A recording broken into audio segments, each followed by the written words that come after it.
but Okay. it's Well, going to be I can't wait to hear about it, but pretty fantastic. I don't want to get out in front of it. So let me know. Oh, I mean, it's I could talk about it a little bit. Like uh, we're doing 1,000 mile uh march, but it's starting in Nashville and it'll end in Memphis. But we're going to go through all the state capitals, Atlanta, Birmingham, Jackson, and then we're going to cross the river at my hometown in Helena, and go up to Memphis. And along the way, we're going to do voter registration drives and voter education summits and uh, labor union uh, union workshops and workers' rights stuff. And so we got 17 events total planned in 34 days. So I'd love it's to a be, lot. But however I can be helpful, let me know, including getting out there. yeah, I would love. Meet you there on Yeah. on the walk. I'll send you the media kit when we get off here. I'll just email it to you. It's got all the info. It'd be easier than me trying to explain it. Yeah. But the whole route's mapped out day by day and all that stuff. So even if you just can pop in for a day or two, like it'd be a lot of fun. Oh, for sure. Yeah, no, I will make that happen. So are you going to walk the whole thing? Yeah, I'm gonna do the whole 1,000. Yeah, Oof. That yeah, it's Wow, good for you. 1,000 How miles. long is the walk? Not in miles, in days. In So days. 30 days, a month. 34 days. Yeah, it's July 25th through August 27th. Uh, Wow, in the heat too.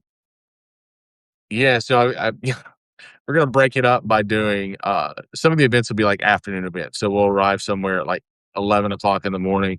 We'll do like the voter registration thing, like in the hot part of the day where we've got air conditioning and stuff, and then walk a little bit in the evening, and then uh, we've we've broken it up where we're not having to do. There's definitely gonna be breaks like 10 to 2. I'm not gonna be out walking in the Alabama heat. I'm just not Right. gonna do it. Right. And Yeah. so we'll do like 4 to 6 hours in the morning and then 4 to 6 hours in the evening. Okay. Yeah, that could get a little dangerous. That's Yeah, real heat. no, That's we've real got heat. EMTs and stuff on staff, and uh, like an RV that'll be there to like make sure that nobody gets overheated, and uh, so we try to think it through as best we could as far as what some of the potential hazards were, which most of it's heat. That's what I meant. That's what I was referring to. Is you Southerners know how to do Yeah, heat. That's real heat down there. But God bless you. yeah, we get.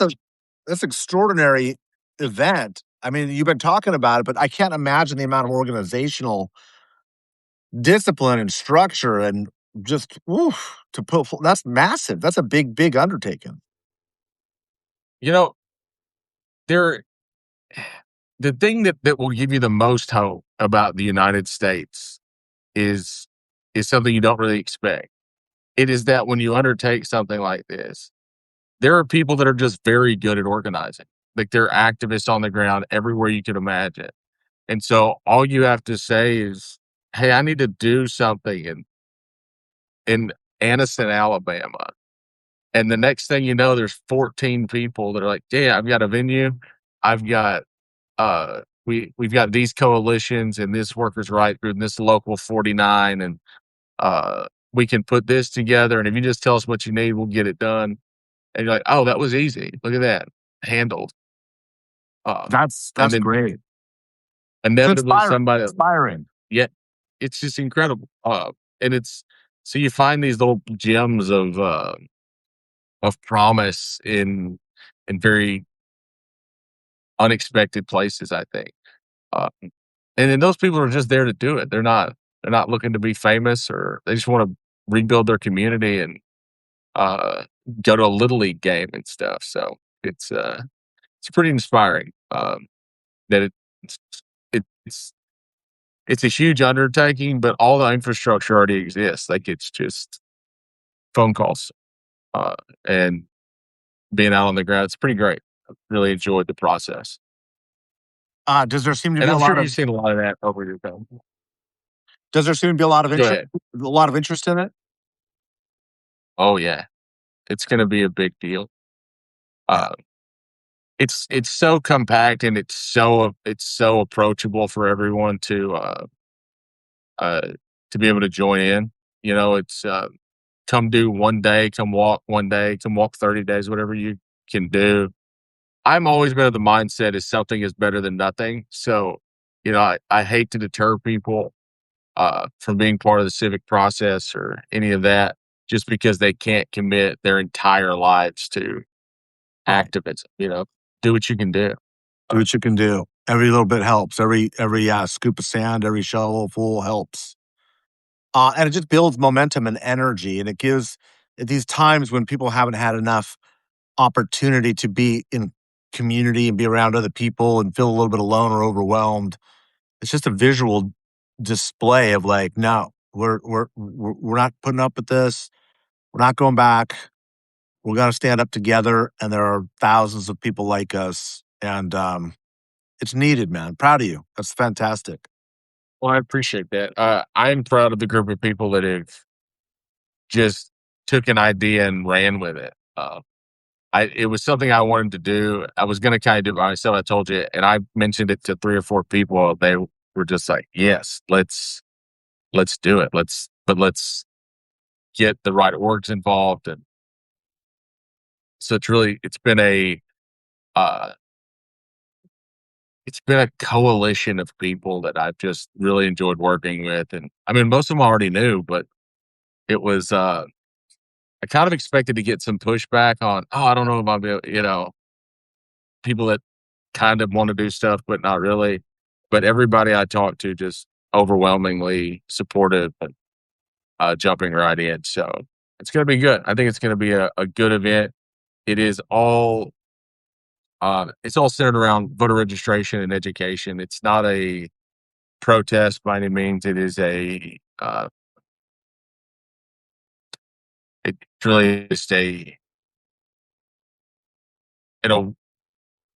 way to reminisce about You're cracking up. convincing people that their vote does matter and that, oh, sorry, let me check this internet. Okay. Let's see if that's any better. Is that a little better? That seems better, yeah. Okay. It's just around making sure that people understand it does matter, that showing up and um turnout is going to be the most important thing, but just not getting beaten down by whatever you hear on television about So this is that July trying to 20. suppress votes, and they are. So, Yeah, well, let's. I want to ask about that in just a yeah, second, but yeah. with everybody who's just jumped on, this is July 27 through August 30. No, July 25th through August 27th. I wasn't even There will close. be a big announcement Monday. Yeah, Yeah, sorry. Yeah, the so month's for right. yeah, I appreciate you for that. I thought it was Robert. I'm not gonna tell you you're wrong. I'm gonna give you that 1% right that you got right, and give you that range. It's a walk, and I want to ask about the symbolism of starting and ending in Tennessee, right? If there is any. It's a march. It's a 34-day march to talk about from capital to capital through largely southern states to talk about Yeah. voting rights, voter empowerment, voter registration. And people can kind of come and join one leg, the whole leg, a week of the leg, whatever you can do. Is that right? There'll be a lot more info on Monday when we do the full Yeah. announcement. Okay. And there'll be links and all that stuff where people can register to go be part of whatever leg and get all the info and stuff. Uh, and so there'll be a lot more information available on Monday. Uh, but Nashville, when when Tennessee was gerrymandering just Memphis, like just to dig that last sort of um, black district out, it just there's something very especially awful. Like it felt like 1960, and I don't know how to like it was just uh the blatantness of it was a little overwhelming for me. I think for a long time they tried to hide it. You know, they would disguise it a little bit, but it when you're cutting Memphis into different just to dilute that that population. Uh, and then just the way that those lawmakers behaved in Tennessee, in Nashville, wearing a Trump flag into a committee meeting, and um, I don't know, it felt symbolic to me to start it right there, like in their backyard. And Is that what catalyzed the idea? yeah, uh, when they were able to cut out Memphis, and Memphis is very special to me because I'm from there. Oh, Um, okay. uh, I mean, I was born in Arkansas, an hour south of Memphis, but that was that's where we went for Yeah. everything. So yeah, to start in Nashville, work our way through the South, through Mississippi, and all the rural parts of that state, and then end up in Memphis is very symbolic for me. That's and I it follows the Trail of Tears Hmm. a lot. It follows. Uh, there's some specifics on the routes.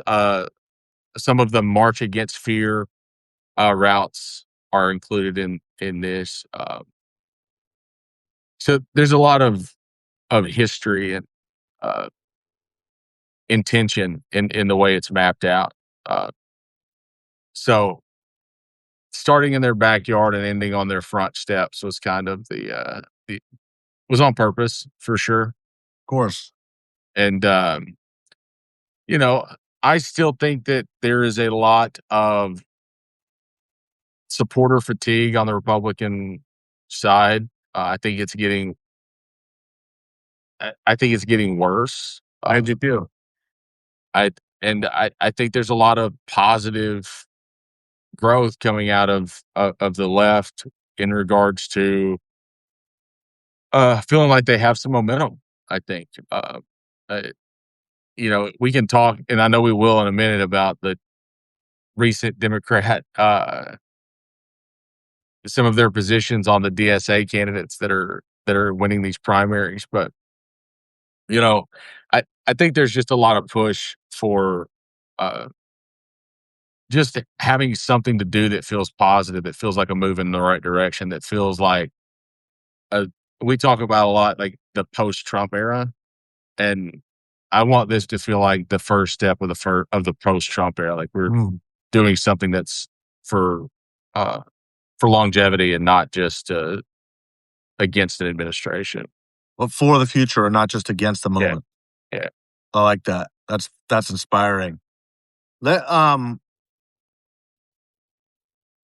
Can we segue to what the administration is doing now? I know that he fired 3 federal elections commissioners, the last 3, I think, just earlier today, Yeah. which is the body that provides oversight and guidelines to elections, or provides elections guidance to, and this is very important, there's a distinction, to secretaries of state and those who operate elections. It is important to point out the federal government has very little to almost no influence and control of statewide elections.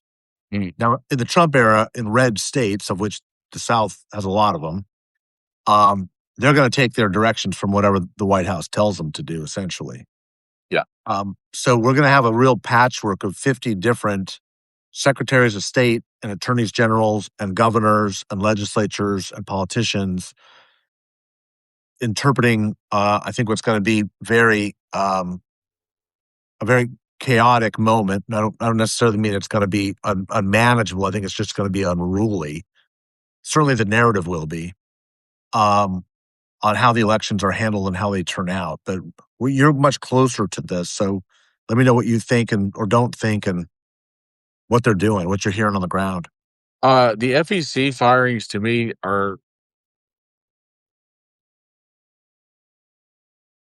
they don't make a ton of sense to me from the Republican point of view because they would like to federalize elections. Uh, so removing that body instead of kind of Strengthening it. strengthening it, I mean, unless the goal is to fire everybody and then completely revamp the whole board, I mean, I guess that could be a possibility, but it seems like an odd way in. when you already had something that kind of existed in that framework, like you could have. So it seems odd to me because, like you said, the red states are going to take their direction from the White House anyway, um, as best they can. Uh, and blue states are going to now don't have any sort of federal guideline, even a limited amount they had. So, I mean, they're going to still do their thing. I mean, states are still largely left up to themselves as far as election goes, like they have been. So I thought it was a strange move.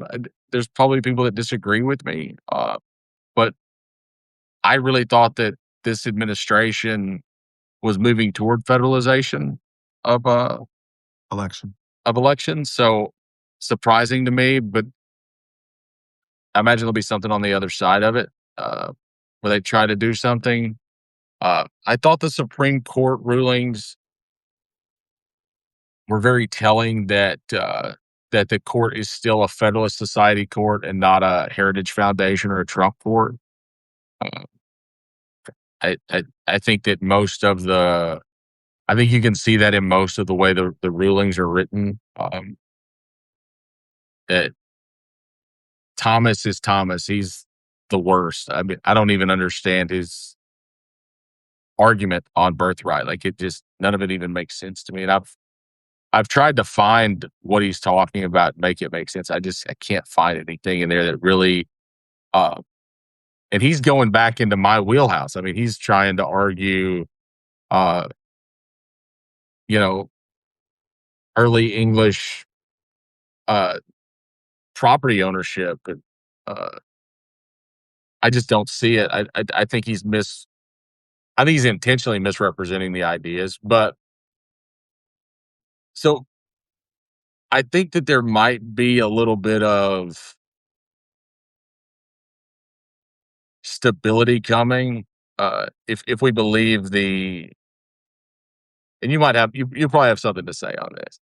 It if you believe the conspiracy thought that the Federalist Society pulls the strings for the Republican Party, and has just kind of let Heritage and Trump kind of do what they wanted to, as long as it didn't really disrupt too much of the long game.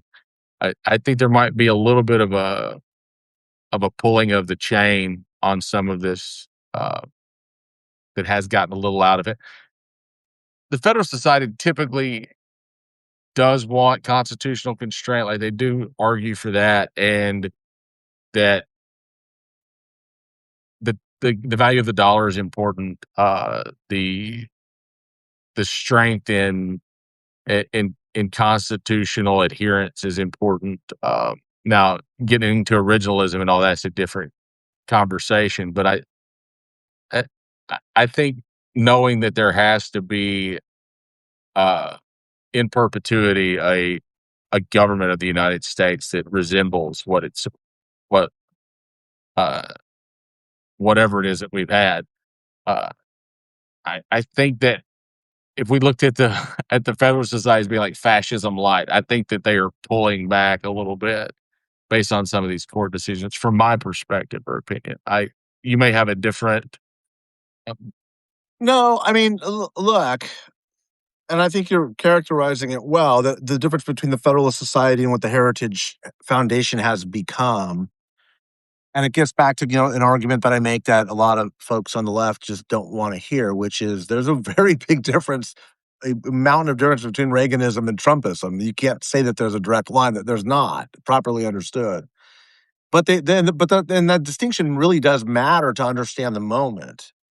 Look, in many ways, I was having a lunch with a legislator talking about some of the ideas that we've shared on privacy and data um, over lunch the other day, and was kind of reminding her that the progressive era in the early 1900s, the early years of the 1900s, was driven in large part by Republicans, a lot of them Wall Street Republicans, who were looking at the oligarchs of their times, the titans of the industry, Carnegie and Vanderbilt and Standard Oil coming together and saying this is a threat to this is a threat to the whole idea of America.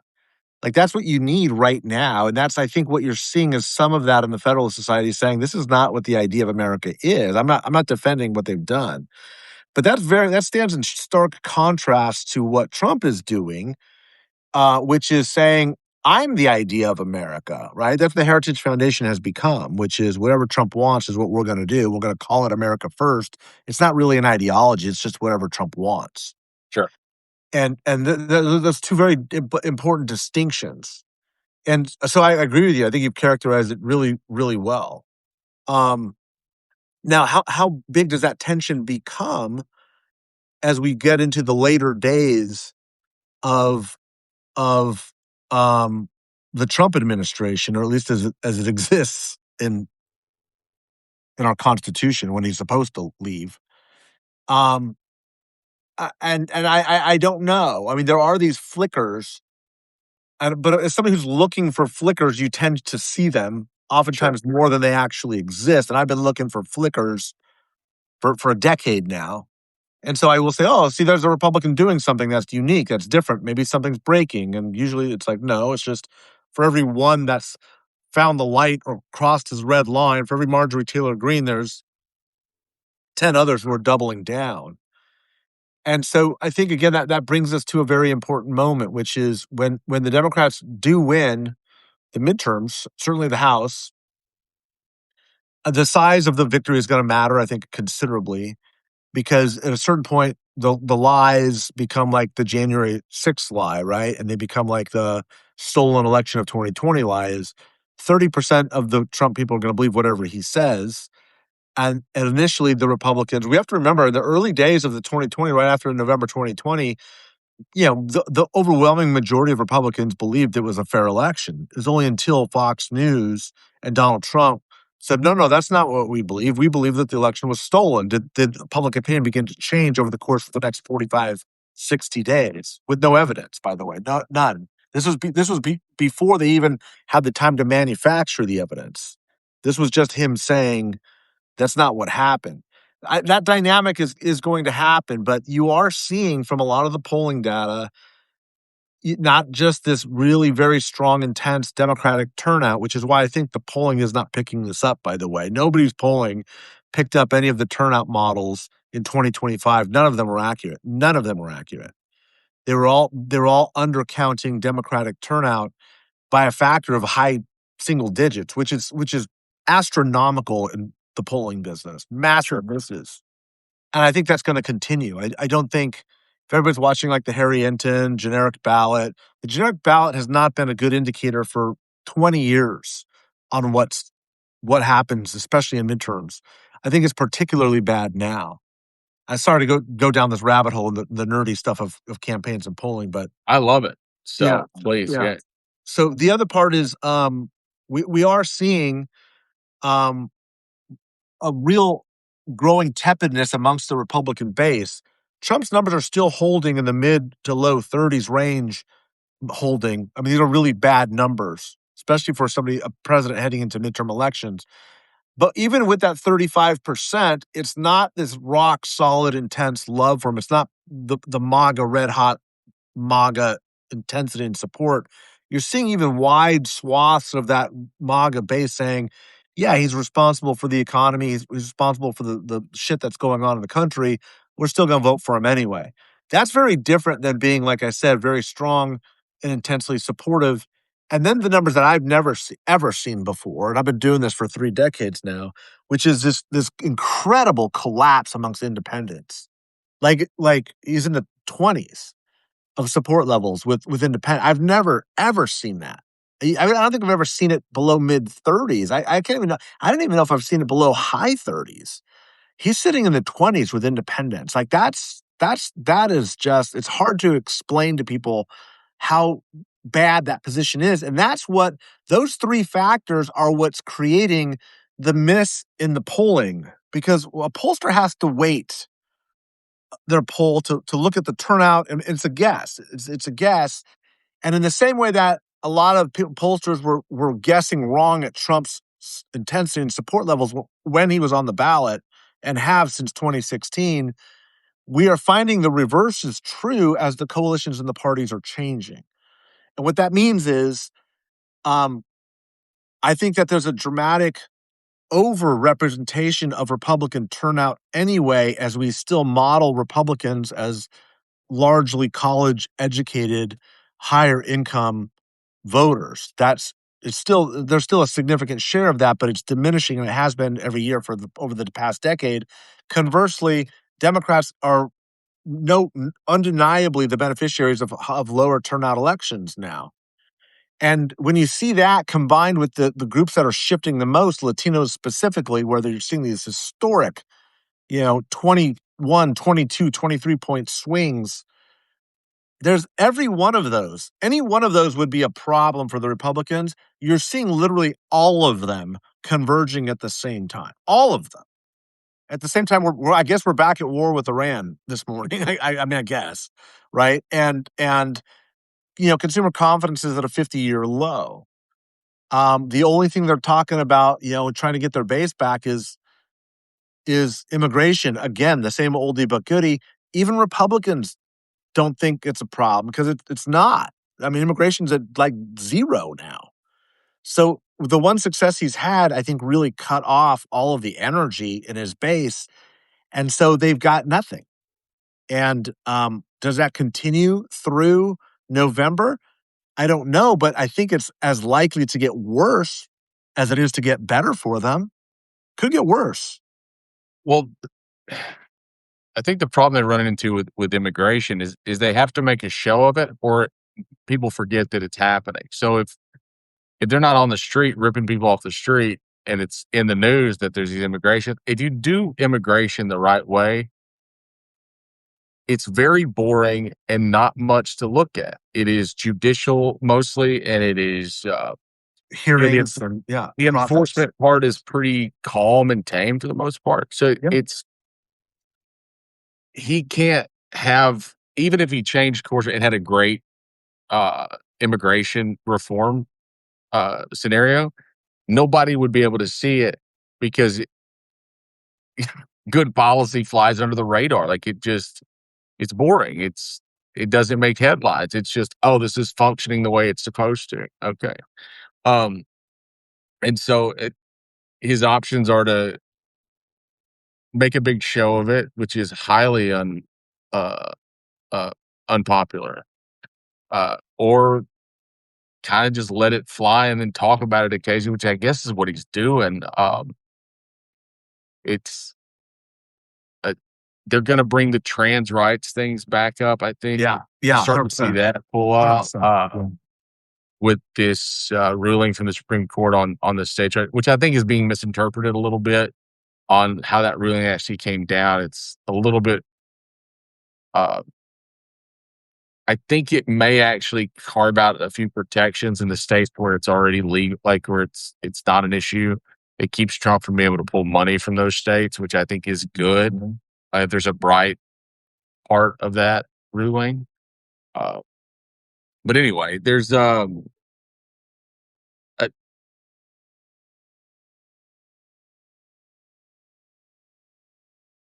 there.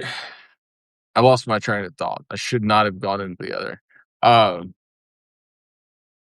get me back there, Mike. Oh, I don't know if I can, but you're going to get there on your own in just a second. Yeah.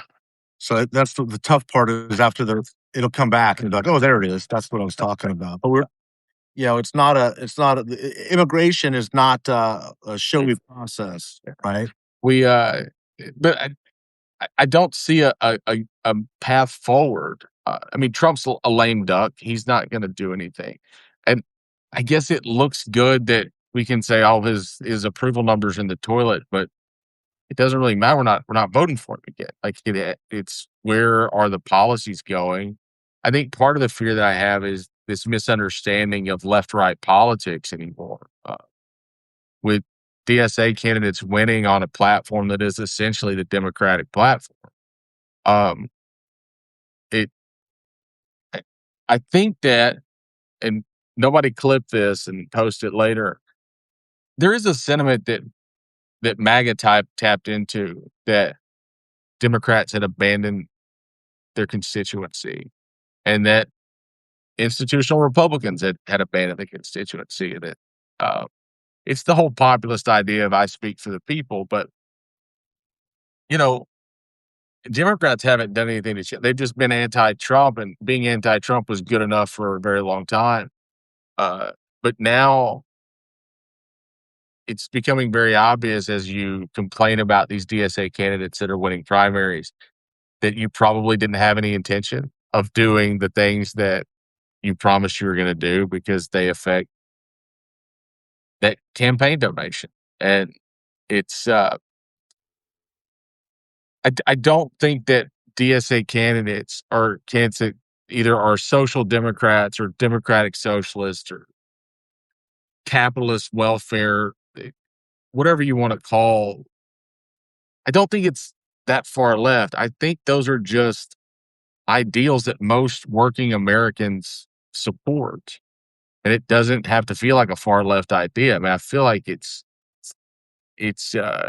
the left right part is a lot more in the fiscal part of who do we tax, how do we tax them, how do we get it paid for. But thinking that things should be social services and that utilities or prisons shouldn't be privately owned. I don't think those are far left ideas. I think those are pretty reasonable, common sense ideas that most Americans hold. Uh, so to continually, I think there's going to be a rude awakening for a lot of politicians that are very far removed from what their constituency is actually looking for. Um, and that's what I think will be the real tale of the midterm is that uh,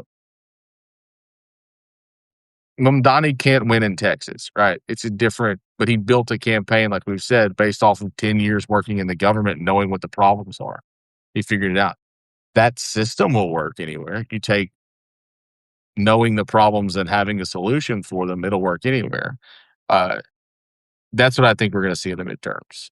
It's going to be a fundamental shift. Is that the idea of left right or that all people that want universal healthcare are so far to the left that nobody will ever. I don't think it's there, and I think um, well, but the the insurance uh, the insurance institution just released or just requested a 17% increase across the board uh, for insurance premiums for 2027. That's on top of the already 25% increase for 2026 uh, because they have a sicker pool and it's a smaller pool of insured Americans because healthy people can't are going without because they can't afford it, and you're left with an aging, Sick. more fragile Yeah. insured pool, and so insurance is going to go up. People are not going to be able to afford things. People already can't afford it. It's going to Right. get worse. Yeah. And now they're going to strip Medicaid. They're going to talk about stripping Social Security out. Um, the Republicans are going to go down hard, and people are going to look very, very seriously at candidates that are running a more working class uh,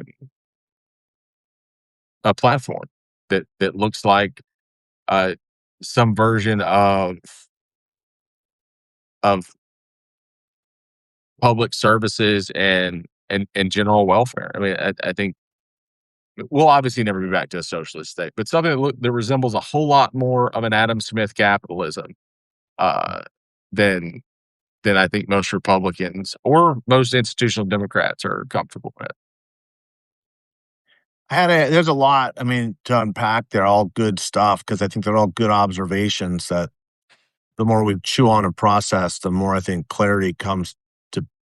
I'm not convinced that we're in an ideological moment right now. Because I am there's a lot of media attention, a lot of media focus on the rise of DSA candidates. And you said something really, I think, really insightful, as you often do, which is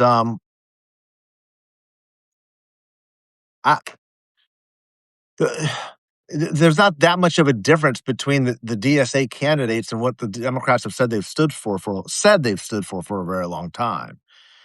I remember saying basically those exact words with the rise of the Tea Party movement. when the Tea Party movement started to rise up, people say, "Oh, this Tea Party." It's like, well, what's the what is? Show me the policy differences between a Republican and the Tea Party, and really nobody could. But there's an intensity and there's an anger, and there's the anger started to be about the failings of its own party and its own establishment, and those that were saying we're going to do this stuff, but never quite get around to doing it.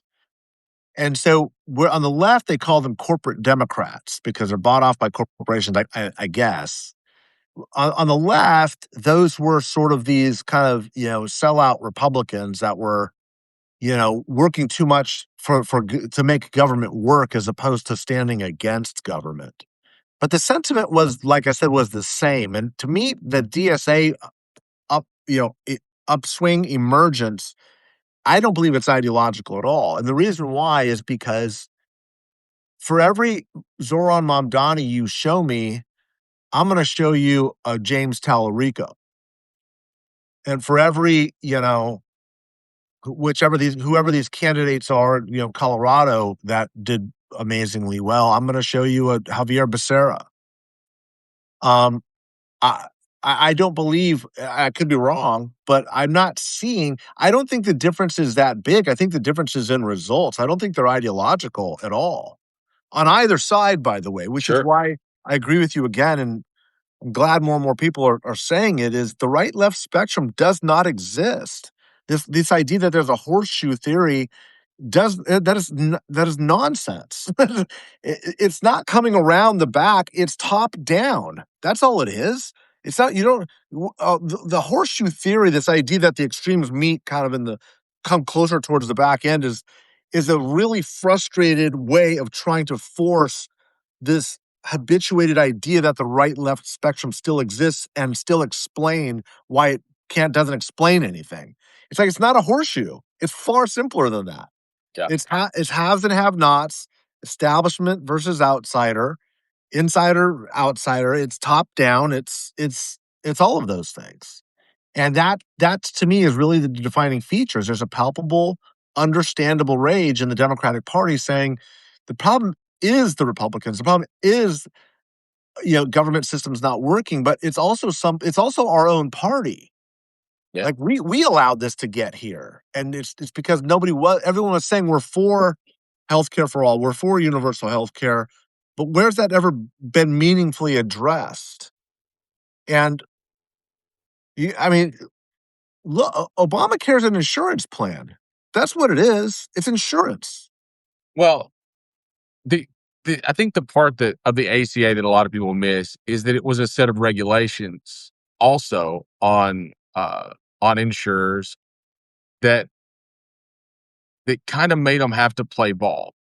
And I'll be honest with you, when people, you'll get some really hard right wingers that'll argue with me about, well, that caused some people's premiums to go up. It did, but about 1% of insured persons premiums went up, and it was typically those that could best bear the burden. I mean, it wasn't everyday working people whose premiums increased.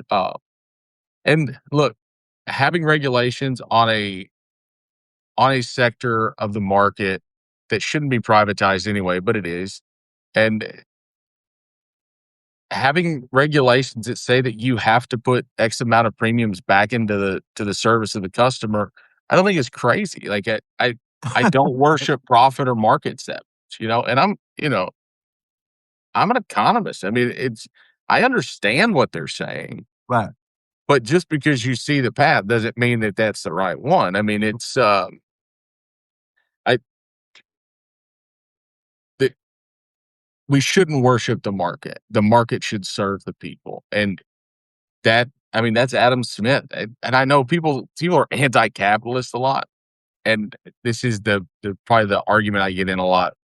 And I don't want to say argument. This is the discourse I get into a lot with my friends that are very progressive or leftist. Is you know very anti-capitalist, like top down, complete uh, restructuring of of the economic process, which I mean, I see where they're coming from. But if we do say that we are a nation that serves every person, right, equitably, not equally, but equitably, I mean, markets need to exist. There needs to be a Yeah. fair, free market, Yeah. because what we see with every fully authoritarian, centrally planned uh, economic system is that it eventually fails Yeah. because there's no capital injection. And Yeah. so you have to have a market that's continuing to create capital to reinforce the system. And look, Smith had his issues. But I think at the time when he wrote Wealth of Nations, great, and really served the purpose of what it was. We just have to evolve the processes over time, but make sure that we still keep the regulations where they need to be and deregulate where we need to, and guardrail and antitrust and anti-monopoly. We just don't have any of that. And Yeah. so when people scream about being anti-capitalist, you're anti late stage capitalism or mercantilism or whatever. I mean, you are anti gross concentration of wealth at the top. That's what you're against. And I think Friedman's theory of trickle down wasn't inherently bad, but if you don't tell every layer down the line what they're supposed to do and how that trickle down is supposed to be affected, they just see their windfall and keep it. And so there is no trickle down. Uh, and I think that was a lot of the problem with what we say is like the issue with Reaganomics and that economic plan failing or being so bad for working class, because there's certainly worse sectors where, I mean, it was bad for a lot of poor and working class people.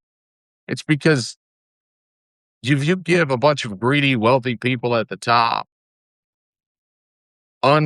just incredible amounts of wealth all of a sudden, they're just going to hold on to it. And then you deregulate the market, the stock market, and they can reinvest in their own businesses, and they can do stock buybacks. Well, I mean, now they've just found a system that they can rig for themselves. You're never going to get that money back. It's never going to reinject in the market or into the economy. And so I'd said a lot to say that I I think where we've landed kind of in this is that uh, both sides are very, very tired of not having anything, of being, as it pertains to healthcare, it feels like a very Democrat or progressive leftist thing to say we should have some sort of universal healthcare. But I don't know what the polling numbers are on it, like, but I would imagine it's in the 60-70% range of people that think healthcare should be a human right. It should be something that we can publicly serve and publicly provide. Now, whether it's a two-tiered system, I don't know. I think there's a lot of conversation around that, but uh, because That's always been the problem, Robert. If I test, and I have for many, many hundreds of times for a wide array of clients, the idea of single payer healthcare or universal healthcare, all these concepts, people love it. They love it until you explain it. And once you start breaking down the elements, if you ask 100 people what they want in their healthcare system, you're literally going to get 100 different answers, maybe more. oh yeah, That's why it's been so difficult to pass is people love this idea that, oh, single payer, it works in Norway or it works in wherever. And it's like, oh, it's easy to do. And it's just the big pharma companies and big medicine. And it's like, it's far more complicated than that. It is well, not that simple. I did a whole breakdown of the problems I saw with Steyer's just blanket statement of we're going to do single payer. Yeah. And anybody that says it is that if you're not showing me a path to get there, if you're not breaking down the policy structure, uh, be like as if you've thought about it, then you're not serious about it. You're just saying some stuff. That's it. And it's a, and I even think that Bernie's plan is a little ambitious. Um, Mostly because I think for 20, 25 years, if we started today, from being able to successfully run a single payer system in the United States. I think you could get to certain parts of it over a decade probably where you had like uh, single payer for minors and um, the elderly, but I think that middle, like that largest swath. I mean, you're talking about knocking out an entire employment sector. You're talking about how do the healthcare, the health insurance uh, industry is a huge employer. It's a lot of jobs. It's a lot of technology. It is a lot of investment. Uh, you have to break it down systematically. You can't. You got to take that house apart wall by wall. You can't just bomb it. And that's why I think it's extremely disingenuous. And this is when first did a major Democratic campaign in this country. I was I honestly I was disappointed in the average. I know that a lot of people get upset about this, but I'm not afraid of that, as you know. I'm just putting that as a qualifier. The willingness of Republican voters to want their legislators and their policymakers and their party to lie to them, to lie to me. I will be willfully ignorant. Just tell me what my tribe wants me to believe. That's what I started seeing on the Democratic side with things like single payer. Because it's like there's this idea that you can do, like you said, this is a massive, and it's like Steiner's plan to do single payer. First of all, you can't ever get it done because you need waivers from the Trump administration to begin with, one. But two, most importantly, it's like 4 times the size of the existing budget of California today. 4 times. Now, I'm not saying you can't do that or make changes, and you're going to see savings in them. I get all that. I get the argument. I followed it, and I'm not saying it can't be done. I'm not somebody saying that can't be done. I am, and for ideological reasons, certainly not. But what I'm absolutely saying is, I have yet to see a plan. I have yet to see it that comes even close to me to actually being something that will work with a high degree or even a marginal degree of certainty. Like I have not seen that. Have you ever read Obama's original ACA plan before Um, it was? Probably a decade ago. Uh, so uh, I think that if we're talking about steps in the right direction, uh, the original ACA plan before it was kind of gutted and completely reworked by the Republicans is a pretty solid first step. Like I think it starts to restructure the way we look at insurance and how you kind of recenter that industry to serve people instead of it, you know, and there were a lot more regulations on the industry and a lot more subsidies and a lot more requirements of what uh, insurance companies had to provide. The original plan is very solid. If I were a Democrat looking to get into um, looking to start with a single payer or even some sort of universal plan, I would start with the original Obama ACA and probably re-evolve it for modernity.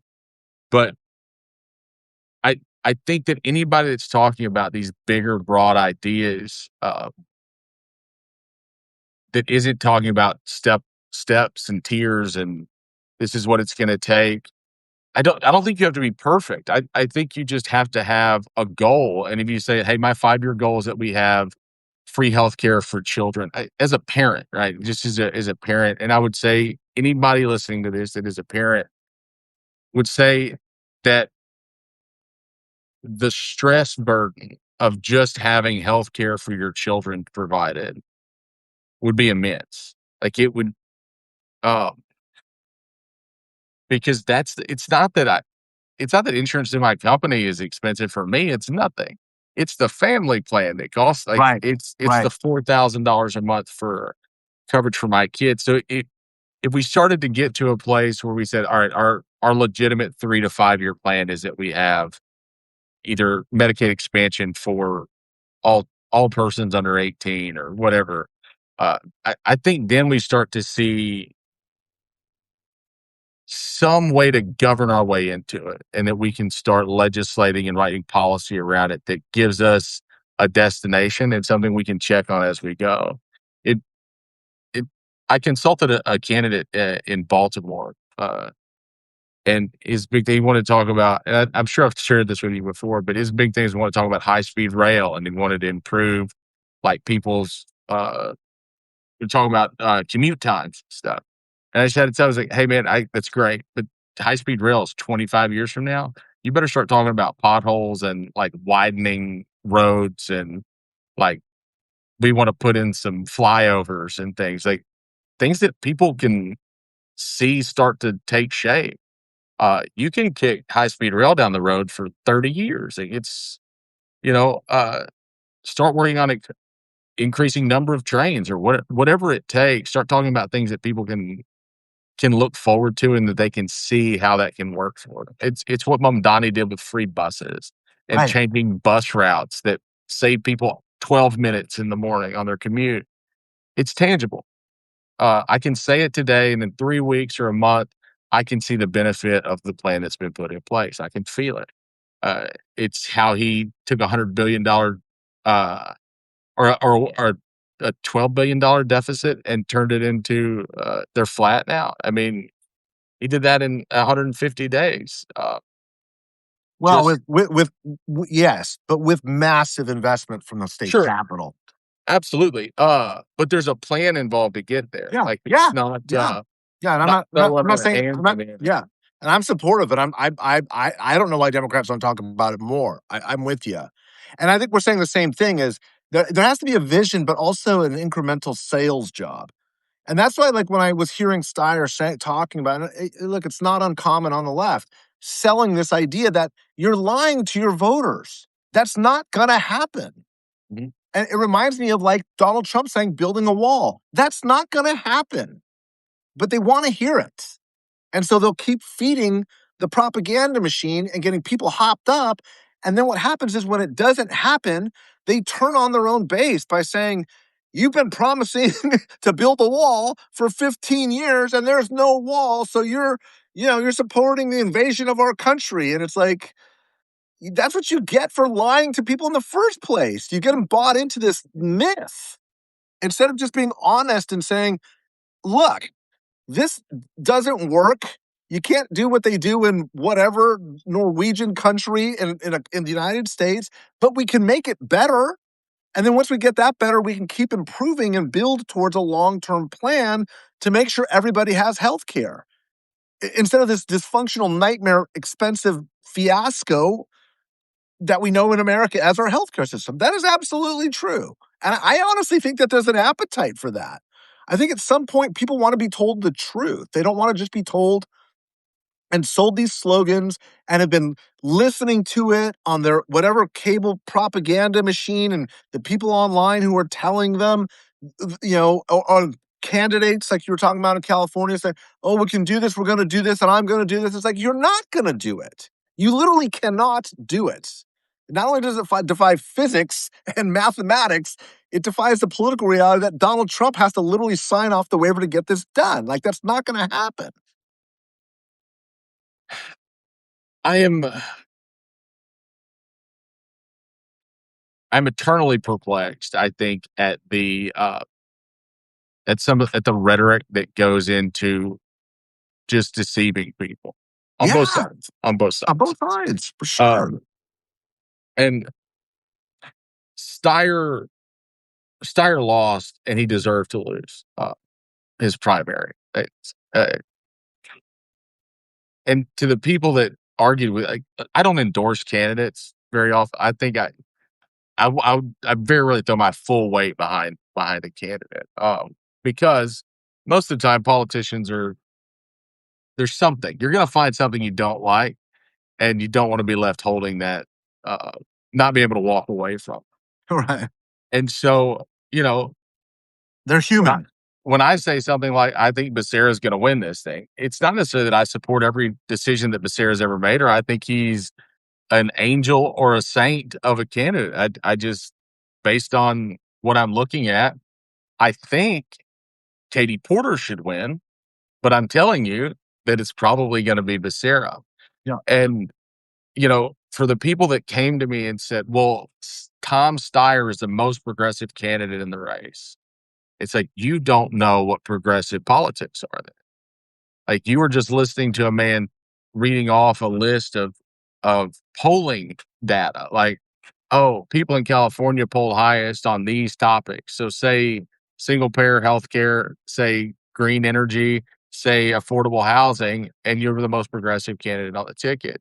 Whereas you have someone like Katie Porter who has a record of progressive stances and has real world experience in trying to get pharmaceuticals down and fighting big pharma. And uh, there's a roadmap there, but she won't get the nom or she won't get the votes because she's perceived as a bitch.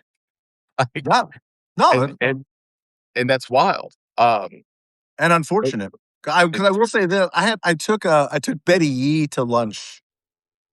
Was it yesterday? It was yesterday. I had a fantastic conversation. Betty Yee was a controller she was running yep, for governor as well. The two candidates with by far the strongest policy chops were the two women running. yep. But it wasn't even The- close. It wasn't even close. You know? I having a billionaire as a politician will always not sit well with me. Uh, Same with me. it's I I think that there's a fundamental disconnect uh, there that I was trying to explain to somebody today why how Scott Jennings can always sound so convinced that what he's saying is the truth. And it's that Scott Jennings has so much money that Trump's uh uh, Trump's policies and the things he does with the market only benefit Scott. He's got a vested interest in keeping those sort of policies going. And so he's going to say that. And I think that there should be more honest conversations around that. Like, hey man, if you're worth $12 million, you're in the top 1% or top 8%. And these policies are going to benefit you more. Stop trying to convince me that they're benefiting me also, because they're not. Like, but just say that. Say that you're a multimillionaire and uh that market increases and artificially inflated markets benefit you. And stop trying to convince me that it's good for me too, because it's not. Uh, I think, and I'll probably miss the number here a little bit, but I think 95% of the stock market is owned by the top Yeah. 1% Ah, uh, of wealth holders. And so it still, yeah, you may have a buddy that makes a little bit of money, but isn't making any real money. Like, he made $100,000. That's not real money to these people. Like, that is, they will spend that on lunch. Like, it's not a real thing to them. Uh, and they're happy to let you have it so that you run around and pretend like their policies are beneficial for you too. They're just not. Uh, and I think that's the disconnect, is that people have convinced themselves that it's kind of like the Reagan era, like where people were so convinced that they were supposed to be doing well because the Wall Street was doing so well that they looked at it almost as a personal failure if they weren't also just killing it. So they didn't say anything about it. They just pretended like, oh yeah, everything's great, while quietly eating saltine crackers for dinner. You know, it's there were a lot of good GDP exploded in the 80s. There were a lot of benefits to the country. I think it was necessary, but I think at some point they should have put the brakes on it and re-regulated and done some things. Uh, but that's right. I think the disconnect for billionaires and even multi-million. I mean, if you've got a congressman that's worth $100 million, they're not, they don't represent you anymore. no. I don't yeah, agreed. This is something I'm totally 100% on board with you on, especially like if you're a billionaire and you're willing to spend $150 million running for governor, there are so many other more efficient ways to serve the public and serve humanity, frankly, than being a governor. You have the capacity to move the needle in so many ways if you're truly dedicated to public service, where you're going to actually lay the groundwork for real change, as opposed to going through all the sausage making and the negotiations and this. I just you're not in it for the right reasons. You're just not. I don't think you can be.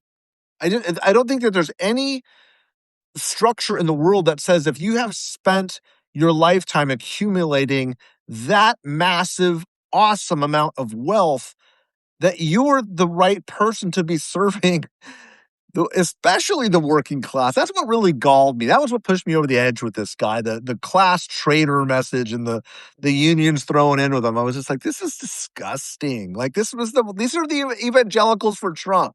That it's the same thing. This is all about power and money. It has nothing to do with truth. It's interesting to me. I do believe that at some point these guys have so much money, they're so detached from reality. They look at governorships and presidency as like HOA presidencies, or Sure. Yes. it's something they're almost feel entitled to. Like, oh well, it's my turn to do that. Yeah. And look, I have zero evidence to back anything up about what I'm about to say. But you'll have a hard time convincing me that part of Steyer's bid for governor, and the reason he went so hard at it, didn't have anything to do with water scarcity in California and the ability to control the privatization of water flows in the state. Just based on the number of private equity and very wealthy people that are buying up land that is in direct line of like public water easements. Like it just feels like things are going in a specific direction, and having a billionaire that is uh has never made any money in a non-nefarious sort of industry, uh coming in at a time where those are going to be the next big topics. I think in California, I think water is going to be the biggest thing in California. And I don't even live in California, but I mean, I think that's your next big issue, that's gonna come down the pike, and having a billionaire with the ability to make decisions that would fundamentally benefit him long term, while he's in office and control this, running the state, I think is a bad move, and it's short-sighted from a lot of people, to not think it through that much. And again, I don't think Becerra's a saint. I don't think he's the best candidate. I don't think he's the best candidate in the race. I don't think he's the second best candidate that was in the race. But he's the one that landed with the voters most. And I mean, that there is democracy. So, uh, yeah, I, I don't think that you will ever convince me that someone with that amount of wealth is serving in the best interest. I feel the same way about Pritzker. I just, uh, I hope he doesn't run for he's gonna run, I'm sure he's gonna run for president, but, I don't think he gets out of a primary or anywhere close. I think he's out soon. I think same thing with Gavin. Uh, I don't know why people are still even talking about him as a serious candidate for 28, but, I'm sure he's gonna put his hat in the ring on it, but Oh, he we'll see. is. He's Uh, he's in Nevada today or tomorrow or whatever. He's gonna, go out and get on the stump for all these. I mean, look, it comes back to power, right? To concentrated power, and when you have that much wealth, you just look. I'm not somebody. I'm far less ideological than I've ever been, and maybe that's just me getting old, Robert. I don't know, but what I will say is this: like, it galls me. It used to gall me to no end when I was active in Republican politics, where people would just be knee jerk anti-union. It's like that doesn't make any sense. I get that you're anti the excesses of unions, and there are a lot of excesses, for unions, of course, but they're not inherently bad. they're they're uh, they're a bargaining. They're a tool. They are literally a tool. But the same sentiment exists on the left about corporations. Corporations are evil. It's like, no, they're not evil. They're tools. Are there evil corporations? Absolutely, there are. Yes, there are, but they're not inherently evil things. And that's the danger of ideology. It's like, if you're not this, then you're bad. And, one of the reasons why Adam Smith is still around, we still refer to him, is because of we call it the law of supply and demand for a reason, like the law of gravity. Gravity is not inherently good or bad; it just is. So Sure. let's use it as a tool. Like let's use Sure. it to our advantage, right? Gravity can be really bad for you. You fall off a cliff, it's gonna pull you down and you might not make it. But it does incredible things when you use it to your advantage. That's the way we need to view power. It's why when it gets so concentrated, you need to break up monopoly. You need to bust trust. You need to get rid of these enormous concentrations of money and power and assets because they start to make everything else toxic. They destroy systems. And that's what I think the progressive era back in the early 1900s was about is you can't have capitalism when you have these oligarchs. It's not capitalism. And Nope. that's what we're seeing now. Is we're seeing a dozen or so really rich dudes who are it's not just the money. I mean, we have a trillionaire now, I guess. Elon Musk, I guess, depending on how the market's doing on any given day. A trillionaire. Like I don't even know the math on that is extraordinary, right? A trillionaire. That's a sign of a broken system, completely derailed. But and the way you get there is you have to break up the asset base. You can't tax your way out of it. I'm not saying you shouldn't. I think the wealthy have to pay a hell of a lot more than they are right now. A hell of a lot more. All day long, I will be there. But I'm under no false illusion that that's going to change the life of the working families and men and women in this country. We've got to get the assets split up and broken up and out of just a handful or a dozen hands before that's going to happen. Well, I think more than just taxing wealthy people because, uh, and then redistributing, I think that uh, we have to incentivize deed after the fact. So if you have a court, uh, we're going to make, minimum wage $15 an hour. And if you pay your workers a minimum $20 an hour with tax incentive, uh, if you provide healthcare at no cost, tax incentive, whatever burden you can take off the state will incentivize. But you also have to redistribute that to your employees so that your workforce is taken care of, and they're not a burden on the state.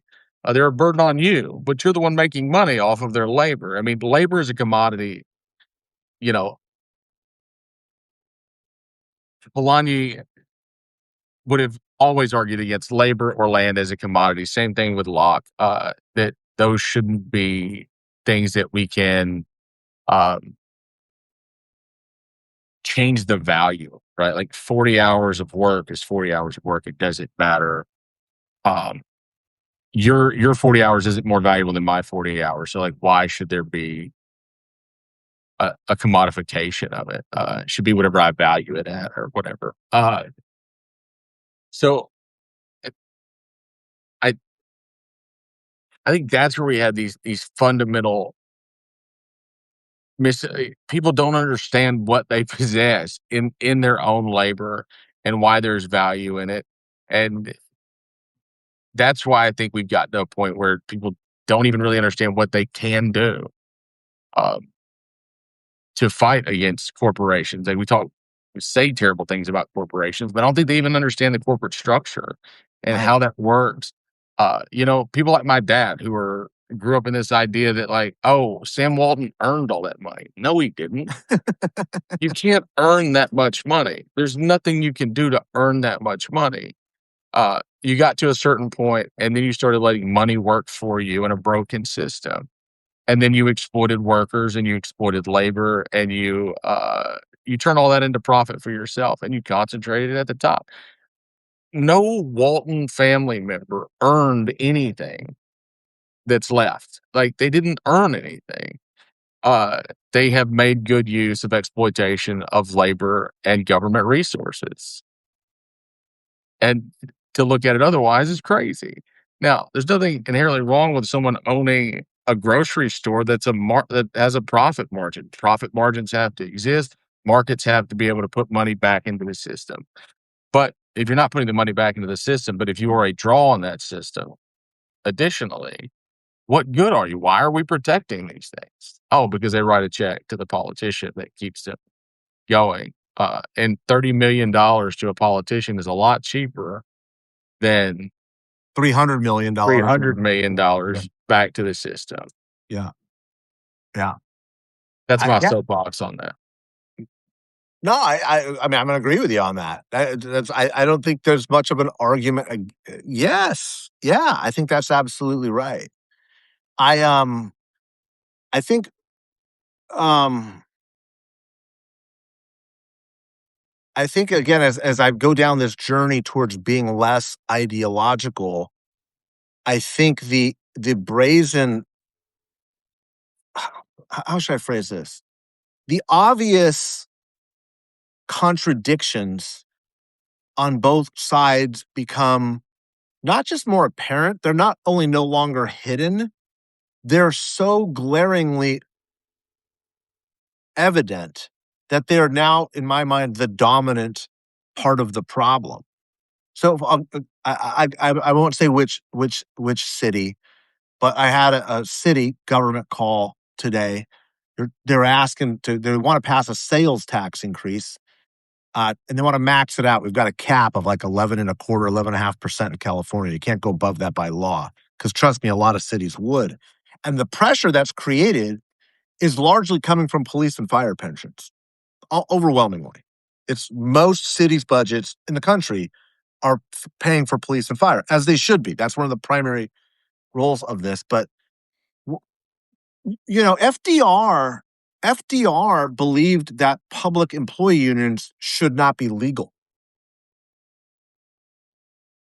because you should not you should not own your own boss, which is the same argument you just made correctly. Yeah. Like corporations shouldn't be able to buy politicians, and neither should labor unions. Like that should be illegal. Like you should not be able to go in and back a candidate and take over a majority of the council and then walk in the next day and say, "Hey, our unions need raises." Like you shouldn't be able to do that. In the same way, a corporation shouldn't be able to go to Walmart and be like, "We're going to give you $30 million in contributions. Don't change the laws so we can continue to exploit this system." They're both exploiting the system. They're all exploiting the system, and I would say that all are, but yeah, they all are. Yeah, of and course. and so that's what I'm so increasingly frustrated with this two-party system. It's why I'm increasingly like trying to undermine both of them, and I'm glad to see them collapsing because I think the only way out of it is the parties as we know them are so bought off by the interests on both sides that the problems have become not only intractable, but powerful systems have prevented the working class and people that need governments to work for them. It's stopped it from working for them. And that includes the left, by the way.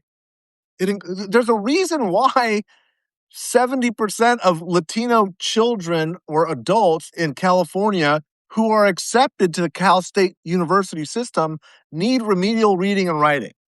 And it's not because we're biologically less intelligent. It's because the public school system doesn't work. And that's not the fault of Republicans or corporations. It's the fault of a party that has dominated the system for 40 years and the unions that run them. Undeniably. It's just true. And I'm not saying all of it, but most of it. Most of it. I think we've lost the nuance of balance in that if you if you're if you want any sort of regulation on a union, suddenly you are anti-union. And if you Yes. and if you believe that workers should have rights more so than a corporation, suddenly now you're a socialist, you know? Uh, and this idea of being able to be pragmatic, well, I think even more than just pragmatic. I think being able to say, I'm not a centrist, but I do understand that every institution needs reasonable guardrails and reasonable constraints. Yeah. Every institution. Yeah. Uh, because it is the tendency of institutions to seek dominion. That is that's Aristotle. Like that is old as the written word, and it just doesn't change. And so institutions, while I think that institutional governance is the most ethical version of Agreed. governance, that Agreed. people shouldn't. I believe in pluralism to a large degree, uh, but those institutions also have to be governed by rules and regulations, and And they held have to be accountable. Held constrained. accountable. Uh, Yeah. and it's if you give all the power to the union, it affects your uh, it does hurt business at some point. It hurts your ability to get work done, to have a fair market that that has competitive rates and things. I mean, it becomes sticky. And look, union like too strong of a union is concentration of labor, which is as bad as concentration of wealth on the other side. Yes. Because if you commodify both things, it's now you have it's you call them seashells if you want to, but it's still it's a concentration of those things. And so you have to balance both. Both sides of the Yes. market um have to be regulated. You have to have common sense constraints on these things. And that it shouldn't be a sin to say the obvious. Like, of course. Like, of course. And that's where the ideologues that have consumed the narrative in our politics just frighten me. It's like I said, it's just power. There's nothing inherently virtuous or or or vice. It just is. It's just that's the nature of power. It needs to be held accountable. It needs to be constrained. It needs to be limited, and it needs to be channeled and used well. I'm all about labor unions. I've worked for labor unions. I support strong labor unions. But I'm also going to call out when they're doing bad things or where they're hurting the system. The same thing with corporations. I've worked for corporations. I've supported corporations. I've also opposed corporations and will continue to when they're not doing the right thing. It's just you're not like allowed to do that in Congress. You're not allowed to do that in our politics today, and we all in our own lives we all know that that's the only way that you can survive. All of these things are just tools. They're not inherently virtuous or destructive or dangerous or bad. It's and look, I also don't need to be a car mechanic to know how to use a wrench. You shouldn't be using a wrench as a hammer because when you do, it might work kinda, but you can also do a lot more damage when you're doing that. Like, let's just use these tools the way they're supposed to be used. There's a role for labor unions. There's a role for corporations. There's a role for our government. Government is not inherently bad. It's not. It's just not. And that's the rhetoric that is dangerous. So anyway, maybe I'm beating a dead horse. No, I think it's an important conversation. I think it's one that we don't. I don't like to say that I don't think that people educate themselves enough because I don't think that's true. I think we certainly have a large population of people who don't know what to educate themselves on. Uh, I think they would, given the proper tools and the reading list of like, hey, these are the things that you should read to kind of better understand this system. I mean, not everybody is like you and I, Mike, where this is fascinating to us and we really dig into the theory of it. I don't want to blame it on people not caring. I think that a large portion of it is people don't know where to start. I Yeah. mean, if I try to tell you that to understand, if you ask me how to start understanding government, it's it's not going to be it's not going to be here's the way the United States government currently works. Like we're gonna get back to the basic. I'm gonna start with Locke, and um, that's where I think that we miss so much is that there's this idea that if you don't understand labor unions, uh, you're your immediate knee jerk is to either I support them fully because they support workers' rights, or I reject them because they they exploit corporations, or they raise the prices of things or make things more difficult, or they're corrupt. Well, there's you can hold both truths in your hand, but the reality is somewhere in the middle that every institution needs some amount of uh I hate to keep using the term regulation, but that's really all it is. It's just guardrails. It's They just do. They constraint. do. They do. No, that's the right word to use. They do. It's that electricity run amok is dangerous. Yep. You have to channel it. You have to ground it. You have to know what you're doing to move it in the right direction. And once you do, it's a pretty awesome power. Uh, I also think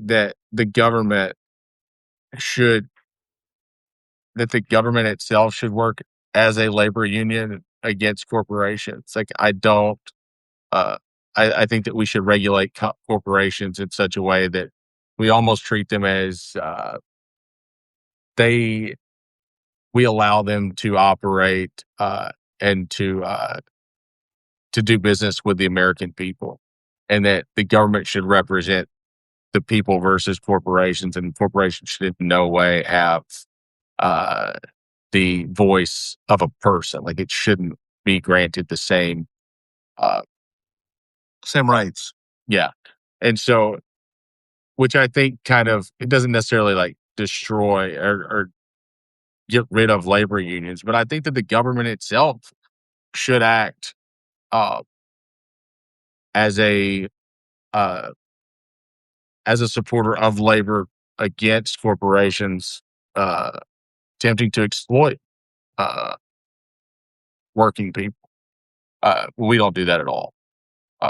No, I still think there's roles for individual labor unions, but I think that you know if you can't survive as a corporation paying a minimum wage that allows every person that works for you uh, to live comfortably on a 40-hour a week, but then you shouldn't then you're not running a successful business. That's just you should be able to cut the commodity that most affects the rest of the country so that you can make more money or return a higher price. Like you have to do better in other areas. Like there should be regulations on that. Uh, and I don't think that it's necessarily a minimum wage where we say it's $15 because then they're going to they're going to keep their margins where they are. Like I think we have to have very, very serious regulations on the way companies move, the way they express wealth, the tax loopholes that they exploit, things like it. It's a 20-year overhaul, but I think that it's time that we have to Start start looking today. at approach. Yeah. Yeah, I mean, I am interested in that conversation, and I am fascinated to hear it. I I I I think the framing sits a little bit rough with me, which is government should be working against corporations. I don't think that that should be the goal. I think the goal should be to be the improvement of workers' lives, and I think that can be accomplished by incentivizing corporations as much as regulating them. And that's what I think. That's a Working lot. against corporations is probably the wrong way to say that. Yeah, in the same way that I don't think that being against unions is a good thing. I think that there I think unions need to be regulated too, by the way. I think unions, especially say like California, I don't think that you should unions dominating government agency boards is a recipe for disaster. I mean, that's what a lot of California is. We can't you can't government doesn't work anymore. It's just it's so suffocated itself that it's so bloated and structured in a way that the people who need government the most aren't getting the benefits from it. And let me say something else that's probably a little bit controversial, but I for the moment anyway, I can always be convinced. Unions do not support the working class. They support labor union members. That's their Sure. job. In the same way corporations don't have a responsibility to society, they've got a responsibility to shareholders.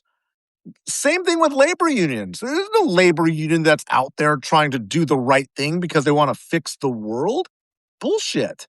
They're there to give benefits to their members, which 99 times out of 100, and I don't say this disparagingly, this is their job, to have their workers get paid more, have greater protections, and do less.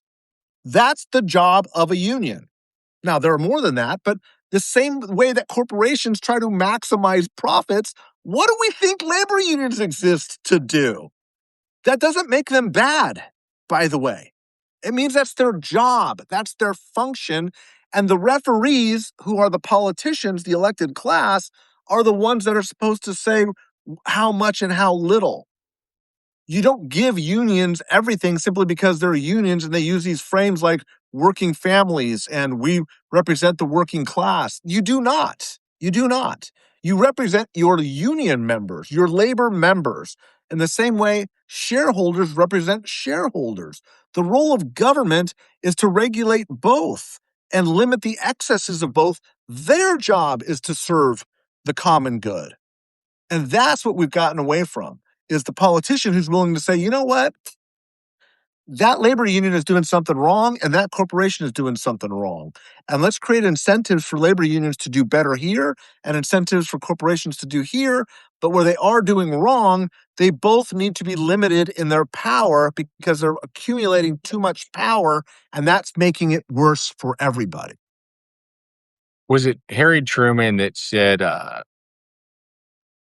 he was talking about something else, but I think it applies. The fear of the underdog is that once they get on top, they Truman. become the oppressor. Yeah. And he was talking about Israel, but Yeah, well, I I'm think going to say that. uh, I, uh, I think that it kind of applies a little bit to the union standard, in that I do think that unions on their inception did benefit the working class as a whole.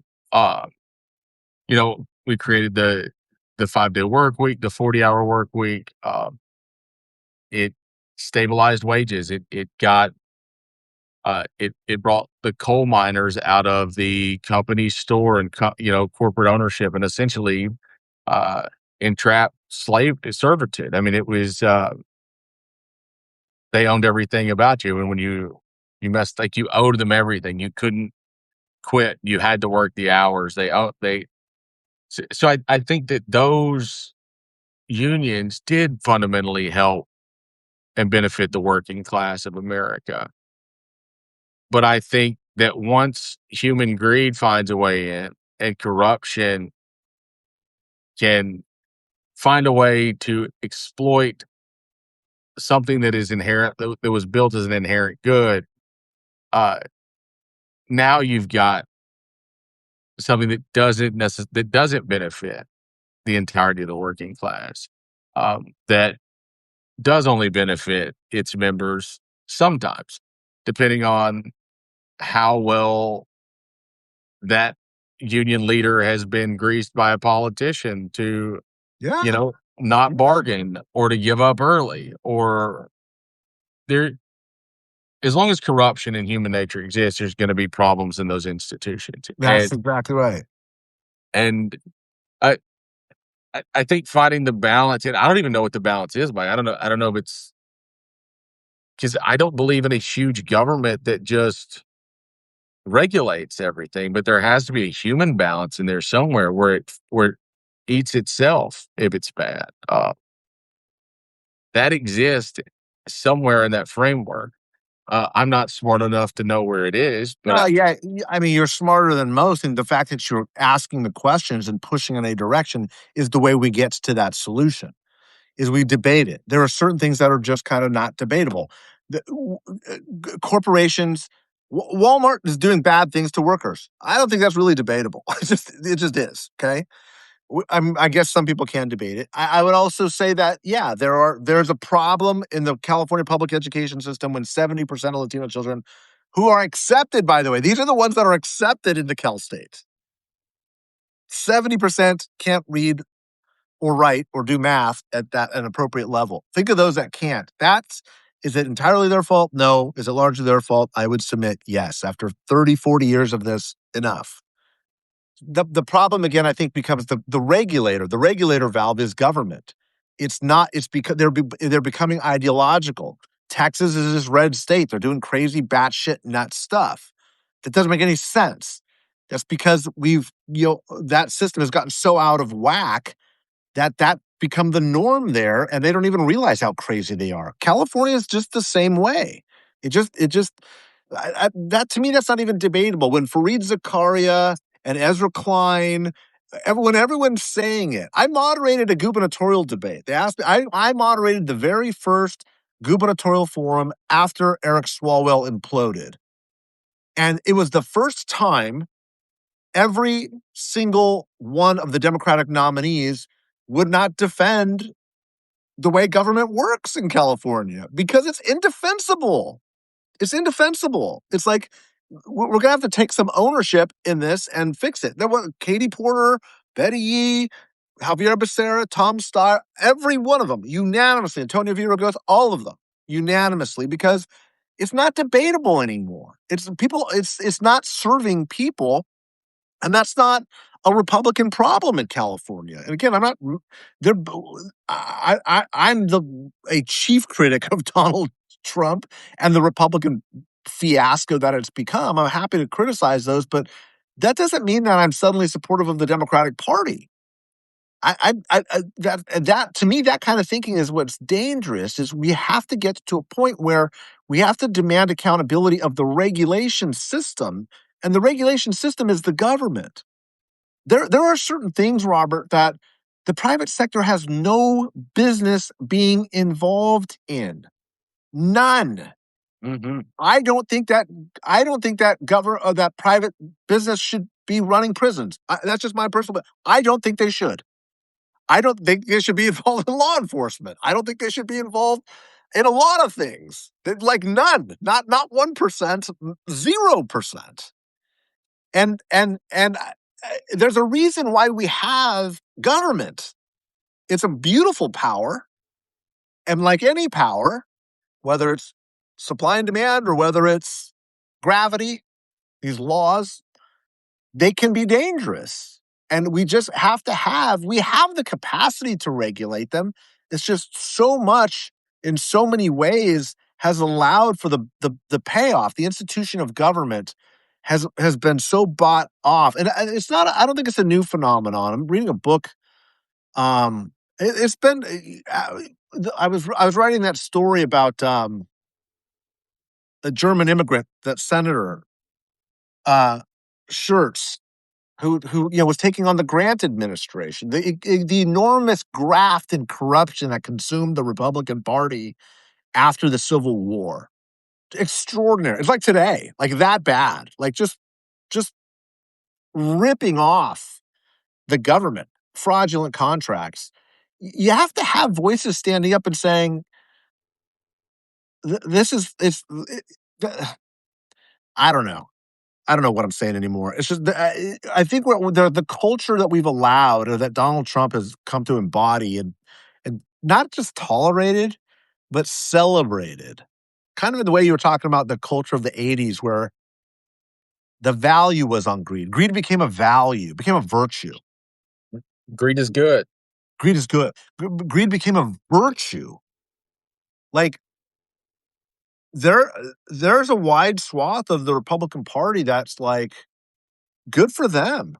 I made $1 billion by ripping people off, like ripping me off, ripping the government off. Like they're getting ripped off themselves, and they're going to defend it to the death. Like, oh, Hunter Biden took $5 million from Burisma.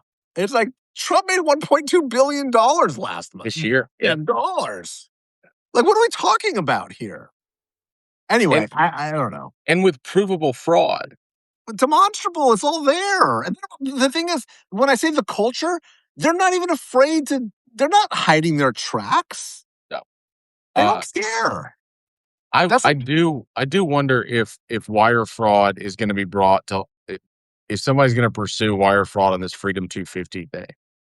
I would think just knowing some of the brilliant legal minds in this country, like my buddy George Conway, I guarantee that guy's got a list on how the next administration could go after him. I Despite the Supreme Court's rulings and protecting him as part of his job, there's absolutely going to be some day of reckoning coming. do you think that that was turned up like that? You think some of that information was turned over in a preemptive he's gonna have to be impeached or removed from office in January-ish. Like, I don't think he's got 2 more years in him. Like, I think he's fading fast, but, um, do you think there's this intent on the Republican side to start building a case against him? Oh, I have no doubt that 90% of the Republican in the Senate, at least, caucus want to see him gone. Has the moment happened where, one general in the palace has gone to another one and said, let's off the guy? I don't know if that's happened or not, but I have no doubt. Well, no, I have no evidence, but I would strongly surmise that there are. Thune has got a good band of his own party in his midst saying, I think you're seeing it with the SAVE Act right now, his inability to move things out of the Senate. And beating Cornyn and Cassidy made that more likely because they can be in the cloakroom and say it out loud, but they never would have said out loud before. Yeah. It's not just what they're saying on social media and publicly, it's what they're saying to their colleagues, which is we've been having these wink and nod conversations for 10 years, and now I'm going to say it out loud in front of everybody. And I know how you feel, Tom and Sally, because we've had the conversation. Yeah. And that does seem to embolden people in a caucus that is only 50 people. I mean, got to remember that. The Senate's 50 people. Thune's caucus is 52 people, whatever it is. Like with Mitch McConnell, 51 or whatever it is. Like that's a story. That story is nuts, by the way. Just nuts. He's obviously on a respirator. I mean, he's obviously On a on a machine. vent. Yeah. Or maybe not even that. Well, here's a when I've heard some Republicans talking about, well, yeah, but yet he's still alive. They can't remove him from office. He's still alive. Like, okay, if y'all already having those conversations and you already know that that's what it is, and you're using this as uh, this is a quite a loophole you found. Uh, but that's does that count for Supreme Court justices then? Like, are we going to keep somebody on a vent for 2 years to ride out? Uh, I think it's a bad precedent to start setting. Horrible. Uh, but I think Thomas Massey is probably going to run for that spot, I hope so. uh, which would be essentially a loss. I don't know. He's voted with Trump a lot. I mean, but I think he's very anti-Trump at the moment. I think he would go. I think he would go the Tucker Carlson route of kind of standing in his ideologies a little bit, which at least you know where he was going to vote. I I don't. The Senate is the Senate is strange to me, especially going to the midterms. It's such a close thing. I'm interested to see what happens in Maine. I think Troy Jackson probably comes out of that as the candidate, if I had to guess. They have a convention, right? 600 people or something. Yeah, yeah, yeah. How do you become a delegate in Maine? Do you know? Do I they have know no yet? idea. Uh, Probably a certain number by county central committee. yeah, it's gonna be party selected, I'm sure. That has to be at this point. You can't have Lottery, maybe. I don't know. But I do think Troy Jackson comes out of it. And unless there's a couple of things. I heard something about he threw a bottle at somebody once recently, like at a. I don't know if there's any truth to that. I don't, but we'll see. I'm sure that whoever comes out of Maine's gonna have to be squeaky clean. But as long as it's not Janet Mills, I think be all right. But and you and I talked about Hallie's race in Arkansas. I mean, she's polling ahead right now, which is hush hush. Nobody say anything. but she is bowling ahead, which is a very The Kansas Senate race, I think a Democrat wins in Kansas. I think Rob Sand wins in Iowa. uh, I think there's an opportunity for 4 or 5 pickup. Yeah, where people aren't even looking at those seats on the map. It's like Yeah, I mean, I'm not sure you need Maine. You want no, it, but uh, I'm not sure you need it. and I mean, you're not going to have McConnell. I mean, you're going to have a special election there, and it if Massey runs, he's Does probably Scott gonna, Jennings run there? He's from Kentucky, right? yeah, but he's so unpopular, even with Republicans. Oh, he is? Well, he's here's what you're going to run into. Here's the problem you're going to run into. Scott went on CNN and told the world that he had been having conversations with Mitch McConnell about, and then went into detail about, Ukraine, yeah, well, Iran, Senate history. when you that's on tape, brother. Like you didn't just and when you go to run for something after we all find out the truth about Mitch McConnell, uh, you told a lie that you didn't have to tell to, to for no reason. Like it didn't have to be done. Somebody called you and said, "We need do this," and you did it because you're a puppet. That's not going to sit well in Kentucky. Um, from there, not. Uh, I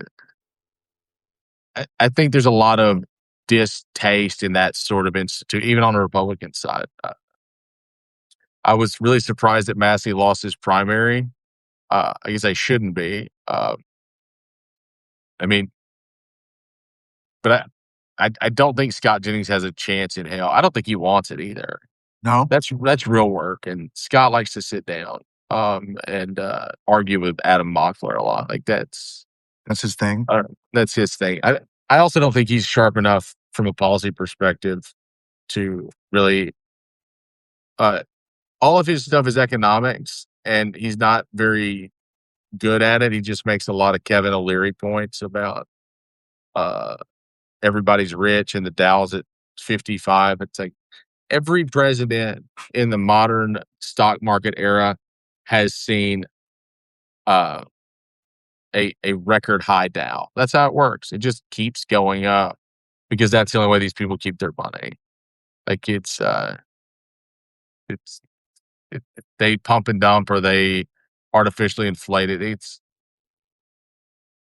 that saying that is doesn't really for the Dow to be up and then most of your top 10 stocks to be in the negative for the day is a weird thing. Like it happens a lot. So it's I don't know. I don't see Scott as being a serious candidate anywhere Does Trump would endorse him? in a heartbeat. Yeah. Um, I'm not sure he loses Kentucky with a Trump endorsement. it was tight against. I think statewide he would uh, With against Massey. against Massey. Yeah. I mean, you got to remember Bashir won every county in the last race. I mean, it's I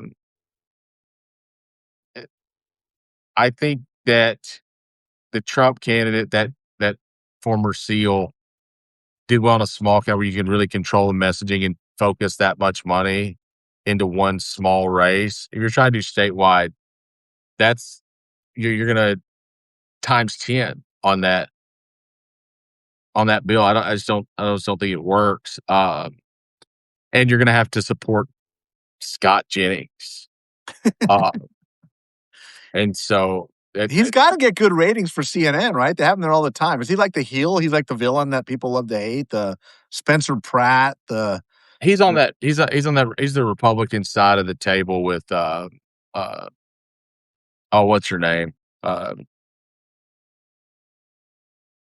gosh, I just forgot her name. But it's that debate table thing they have. There's always yeah, 3 Republicans, 3 Democrats, and yeah. it's yeah, he's the loudest and the most absurd and just says crazy stuff. He's Tucker Carlson when he was on Crossfire. Yeah. Yeah. Because Scott was pretty middle of the road Republican for a long time, even on Yeah. CNN, like very anti-Trump and the whole deal. And now Country club suddenly, Republican. Yeah. yeah, now he's suddenly a diehard MAGA guy. It's just those guys are just They're gross, man. opportunists, and I feel like that is the most when you start talking about politics and things that affect everyday people, and people are going to die because of the things you say Right. sometimes Right. because you supported the OBB. Like you're supporting Doge, and like I don't know, like 290,000 people died of AIDS in Africa because we pulled the funding. Like that's real world consequences because so you can what like Be on TV. be on TV and Get some keep your likes. job.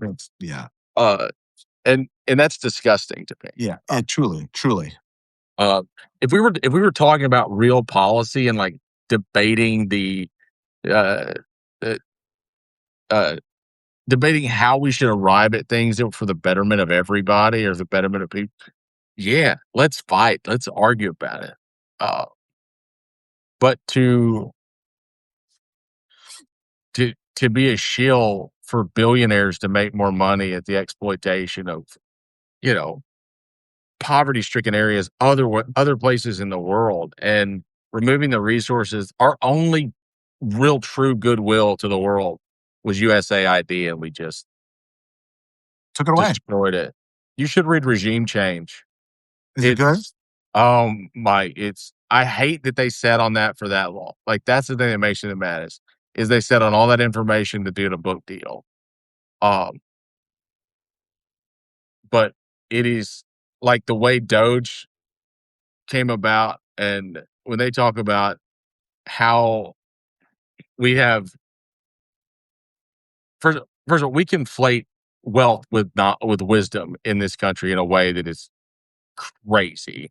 Um, but Trump does too. Like he thinks if you're really rich, you must be really smart. And I guess Elon Musk just said, "Oh, I could solve all this in 2 weeks. I just need access to the servers." And he was like, "Done. Just let him do it." And he didn't know what he was doing. No. Just stripping as if he were at Twitter, like cutting people's jobs out because he didn't think they were necessary. And the they just didn't know what they were cutting or why they were getting rid of these things. Audit the thing. Like don't get me wrong, there's plenty of abuse and fraud in the government, and most of it is actually by corporations and wealthy people that took a bunch of COVID money. But there there are things that can be restructured and redone, obviously. And we should audit those things and we should have real accounting of the people's money.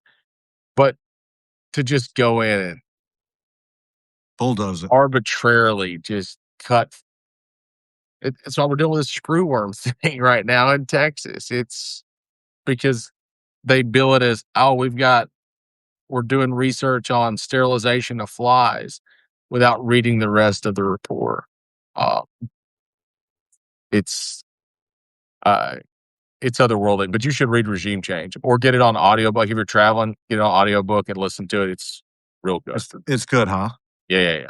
Okay. It's real insight. You will love it because it is everything it is validation of every assumption that you had about this administration and the Okay. way they arrived at it. You're going to like it. I will pick that up for sure. Yeah. So yeah, those are my, What are you writing on? What are you thinking about? so a couple of things I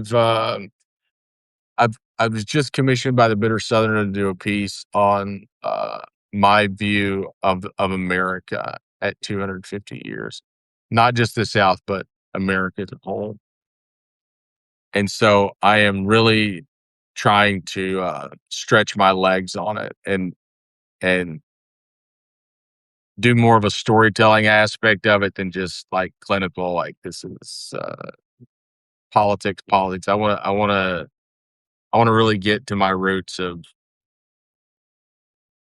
uh, a meandering walk, you know, along with I. It's going to be about 5,000, 6,000 words. So Okay. I really want to. I'm really going to put a full effort into it. Like it's going to be. I've written about 2,500 words so far. I'm going to go through and uh, I'm putting a lot of time in the outline of it. Make sure I hit all my points, but I want to make sure that it is very readable. You know, I don't want it to feel like you're walking through oatmeal. I want it to be a very good, like, solid read. So I'll send it over to you when I get done with it and I'd be honored. let Yeah. you breeze through it. And then I'm still working on this. I'm writing this book on my political theory, I guess. A kind of an explanation of what it, like the defining characters of like democratic humanism and the way that we should really be structuring our government and the theory behind it, the governance philosophy of how we evolve into the next 20 years and how we should have evolved from the last 50. And, I, I've been working on it for a year or so. Like I work on it when I can. And, uh, you know, your opinion changes sometimes. Yeah. Things It happen. should. It should, especially when you're writing a book. And so I've tried to be really intentional about acknowledging that certain things have changed my opinion from even when I started the book. Good. Uh, and so it's been a very interesting read. It's pretty good to go back and reread through that stuff. But other than that, just the same stuff, like trying to stay on top of what's going on in the world and trying. How many hours a day do you write? I probably spend 6 or 8 hours a day writing. Oh, Uh, wow. when I'm writing, there'll be days where I may get an hour in, but I wouldn't really consider that a writing day. That would be just uh, if I sit down in front of the computer and I am intentionally like writing or like something in the news struck me and I really want to sit down and work it out. I'll spend a work day a lot of times, Wow. Okay. but then I might not do much, but take phone calls and meetings, and I have weird sleeping hours and stuff, so it's uh, Do you wake up in the middle of the night and write? sometimes. Uh, if something strikes me, I'll at least make notes on it, so I don't lose my thought place. Yeah. Yeah, or I'll pull out my phone and do a voice note, and then I'll get up the next day. And Work but it out. sometimes it won't leave you alone. You just got to get up. I have been sitting sometimes I'll be watching the news or something, and something like a thought will strike me. I think, oh, that's a good argument, and I'll have to leave right then and go Go work it work it out. out. Yeah. Yeah. I've found for me, and I'm not a writer, but my best writing time is like between 9:30 or 10 and 1. Mhm. And I just late morning, and then when I'm done, I'm done. But I can't imagine of 8 hours of productive writing. It's got to feel kind of good at the end of it, right? Like that, you get a lot written in 8 hours. Yeah, and so I would say that 8 hours is my total process. So it's not it Straight, is straight. Yeah. it is, writing, either outlining or, like, wrestling with some ideas and then going back and forth to the bookshelf and, like, uh, Looking stuff up. I think, and Google's great these days. You can, or, ebooks where you can kinda get to it, pretty quickly, if you just need a reference point of what did Madison actually say? Like, what are the actual words, here? And so I wrestle with that stuff a little bit, and I try to write my arguments down on paper, like ask the questions and answer them, and uh, get through all of that. And that sometimes is the hardest part is making sure that your argument is sound. You know, there's a lot of times I start out one place and end up completely different because you know, Oh, uh, which it's good. I think that's the way we're supposed to do it. Yes. if you think your first thought's always right, I think you're missing. Yeah. Yes. You have an awful lot of confidence. Yeah. I've spent hours working on a piece and going, that was just wrong. Just got to let it go. It's like, go, that's a little frustrating, but because it's like, why didn't I think it out through enough to get there? But that was just the way I needed to get there. But I've done that more than a few times. Is like But working it's for a hours, a conversation couple with days. yourself. It's a It's a conversation with conversation with yourself. yourself. Yeah. And, I mean, you would never and the way I try to explain it to people is you would never consider a conversation with someone else where you kind of wrestle with some ideas and came to a different conclusion and you start out with as a waste of time. You certainly shouldn't think of, wrestling with yourself on something and finding something out about yourself as a waste of time. Yeah. Uh, and sometimes, look, I've had days where I've started with one thing and ended on another, and I just write that. Like, this is how I arrived at this conclusion, and because sometimes I find that if I if my goal here is to hopefully help people understand the process or the thought of the of of what's going on here, that's probably helpful to somebody too. Uh, if they should, I mean, I think everybody should be aware that everybody struggles with these things. Like it's not uh, there's no right answers. It's just a bunch of people trying to figure it out. I think it's But probably with inspiring the for people to hear attention. you say that. Oh, look, if you want to, I mess up a lot. I say I mess up a lot. I try to think of it as making a mistake as much as it is. Aristotle wasn't right about everything. Plato wasn't right about everything. Nietzsche wasn't right about everything. Eh, you're supposed to learn and move on and expand. And I don't want to be right about it. I want to fight with it. I want to. Uh, the right answer is very rarely on the surface. Or the best answer, I should say, is very rarely on the surface. It's somewhere in the meat of it, and I think that's why I like these conversations you and I have so much. Is that I I can rarely tell where we disagree or agree necessarily. Mm. I know that we have some Yeah. difference in our opinion a lot of times on where things start, but it never feels like uh, an argument more than just let me hear your point of view on that. Yeah. Uh, and I mean, you've changed my mind on some things Well, that likewise. But I like having my mind changed. That's why I like thinkers, is I want to be I like being wrong. I'm not afraid of it at all. I like being wrong because I feel like I've learned something. I feel like I've grown. I think what I get frustrated with is like when I have an idea and I'm fleshing out. It's not that the idea is wrong. It's just that there was nothing really there. So that happened. It's like that was why was spending so much time thinking about that? Like that's a weird argument. there was It's a probably something in there that you got out, you just didn't realize it. The number of times, Mike, that I have that exact same thing where I okay. think, Yeah. "This is gonna be earth-shattering." Like, there is, and then you just work through it and you're like, "Oh, well, this is pretty simple." Like, I don't know why I was spending so much time trying to make this bigger than it actually is. Like, it's actually very, very simple. It happens a lot to me with policy. Like, I'll start reading through policy or policy proposals, and I'll think, "Oh, we this is this is monumental." And then I'll get through a policy brief, and I'm like, "Oh, you could cut this down to this is a one page. What are you talking? What is this?" And then you just figure out that it's a lot more about you come back to Lockean rights or like Burke in some fashion where it's like, okay, it's all there. Like you just have to modernize it. And you have to, you know,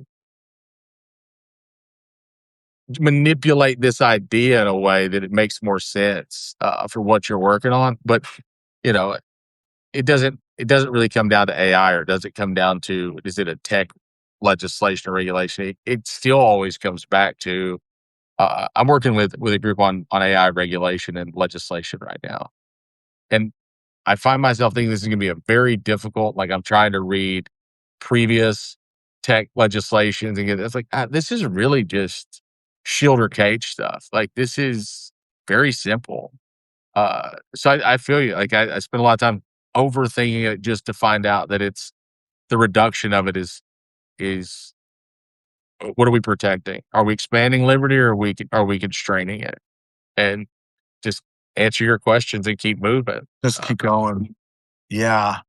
I think I leave too many bags of unsolved answers on the roadside out in the middle of the desert and just go, "Why did I spend so much time on that?"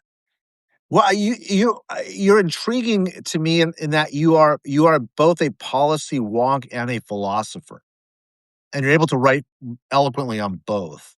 Because you don't most people like, I'm not a policy guy. If I had to do it, I could do it, but it's kinda like eating, your vegetables when you're 5 years old and you wanna get to the dessert. It's like, I can't do it. You kinda swim in it. You kinda like it, or you do like it. You understand it, but you understand, like you just said, you understand tech policy in a Lockean framework. Like, I don't do that. I think it's great that people like your brain have you can do right brain, left brain stuff. I can't do that. Like, I can do one or the other. Uh, no, I can't do one or the other. I do 90% bigger, wider philosophical questions, but I can't read like a policy paper and dissect it and say this, or that. But you do both. You like both. I like both. I really like foreign policy. I'm fascinated by geopolitical policy. Yeah. I don't know that I'm great at it. Like, I wish I were better at it, and I say better at I don't have any practicum in it. So it's like I'm out making decisions. I wish I understood more of the nuance of it. And I am trying to actively learn uh, more of the foreign policy aspect of it because I have some. I think it's easy to criticize sometimes whenever you're just looking at it on a baseline, but I've been reading Kissinger lately, who is a terrible human being, but a brilliant foreign policy guy. Brilliant Uh, foreign policy guy. and so I was telling somebody, I was like, "Oh, I'm reading World Order by Kissinger," and they were like, "Oh, I can't believe you would read him." I'm like, well, I'm not going to the church of Kissinger. I am reading a book that he wrote about foreign policy that he's one of the most brilliant foreign policy minds. Uh, Truly, truly. so yeah, he's probably burning in hell, but you know, he understood foreign policy Yeah. in a conceptual way that I think is pretty important. So anyway, I just been trying to figure that out a little better because I think it's fascinating. Can I tell you my journey on foreign policy? I'd love to. Yeah, So I was, I barely graduated from high school. I was a horrible student. I graduated with a 2.1 GPA. I think they just wanted to get me out of school. I was a kid ditching my senior year and go to the racetrack and stuff, and so it took me a couple years to get my affairs back in order, as it were. sure. And I did really well. I was just, I think, an unchallenged kid, and I found my stride. Got some self discipline at community college. Big believer in junior colleges. And I find myself applying to Georgetown. Now, nobody in my family got to college and could really help me, but I wanted to be at the best school in Washington, D.C. That's why I wanted to go to Georgetown. I want to get into politics. And so at Georgetown, there's 4 undergraduate programs, 5 really. School of Language and Linguistics, at least at the time. There's the nursing program, actually. There's the School of Foreign Service, which is, the kind of the prestigious international school, international geopolitics. There's the College of Liberal Arts. Anyway, you check the box. It's on the same form, and I had no idea, Robert, what I was doing. So I just kind of checked what sounded kind of the coolest. Like, what do you want to do? And it ended up being the college courses under the School of Foreign Service, which was a much more difficult school to get into than the college, and most of the kind of, kids who want to intern on the Hill and rather than read and write and study. And it's not that it's an easy school, but the rigor of the School of Foreign Service is very high level. And so I applied to the wrong school. I applied to a much harder school, but I got in.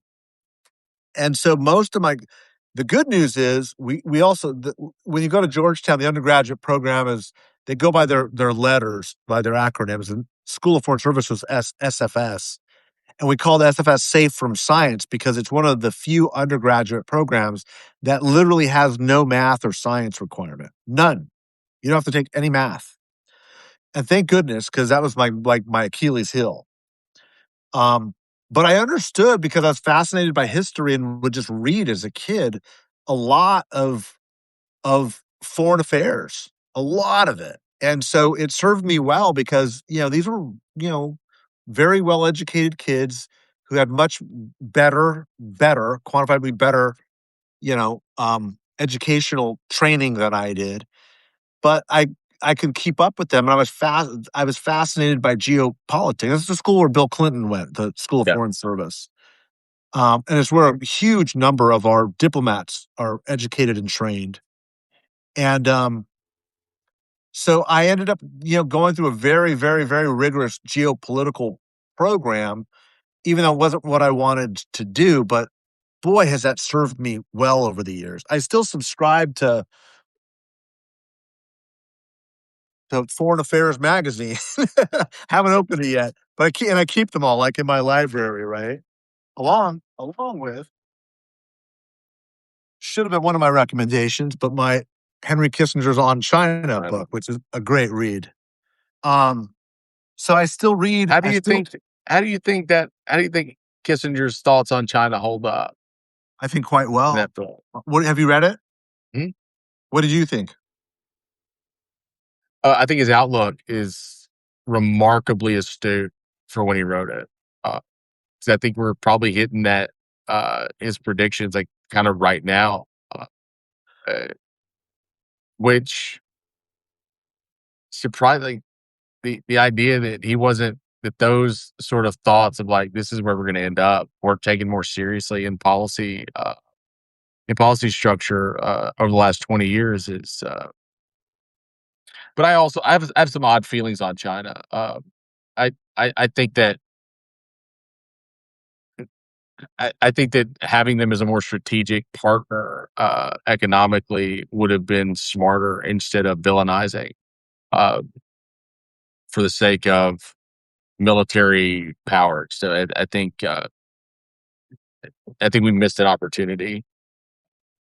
There needs to be a good documentary on Kissinger that runs from the Nixon administration to like his death Yeah. because remarkably prescient, like you said, the big picture, his philosophical approach to explaining the Chinese mindsets to the Western world. I think he was uniquely positioned to do that. And I think in On China, he does it very well. Like And it when you say he was a brilliant foreign policy, he truly was. Like, uh, well, he wasn't interested so much in, the convenient political, idea. I think today we would probably say he's on the spectrum, yeah, uh, yeah, yes. but I his he didn't really get caught up too much in the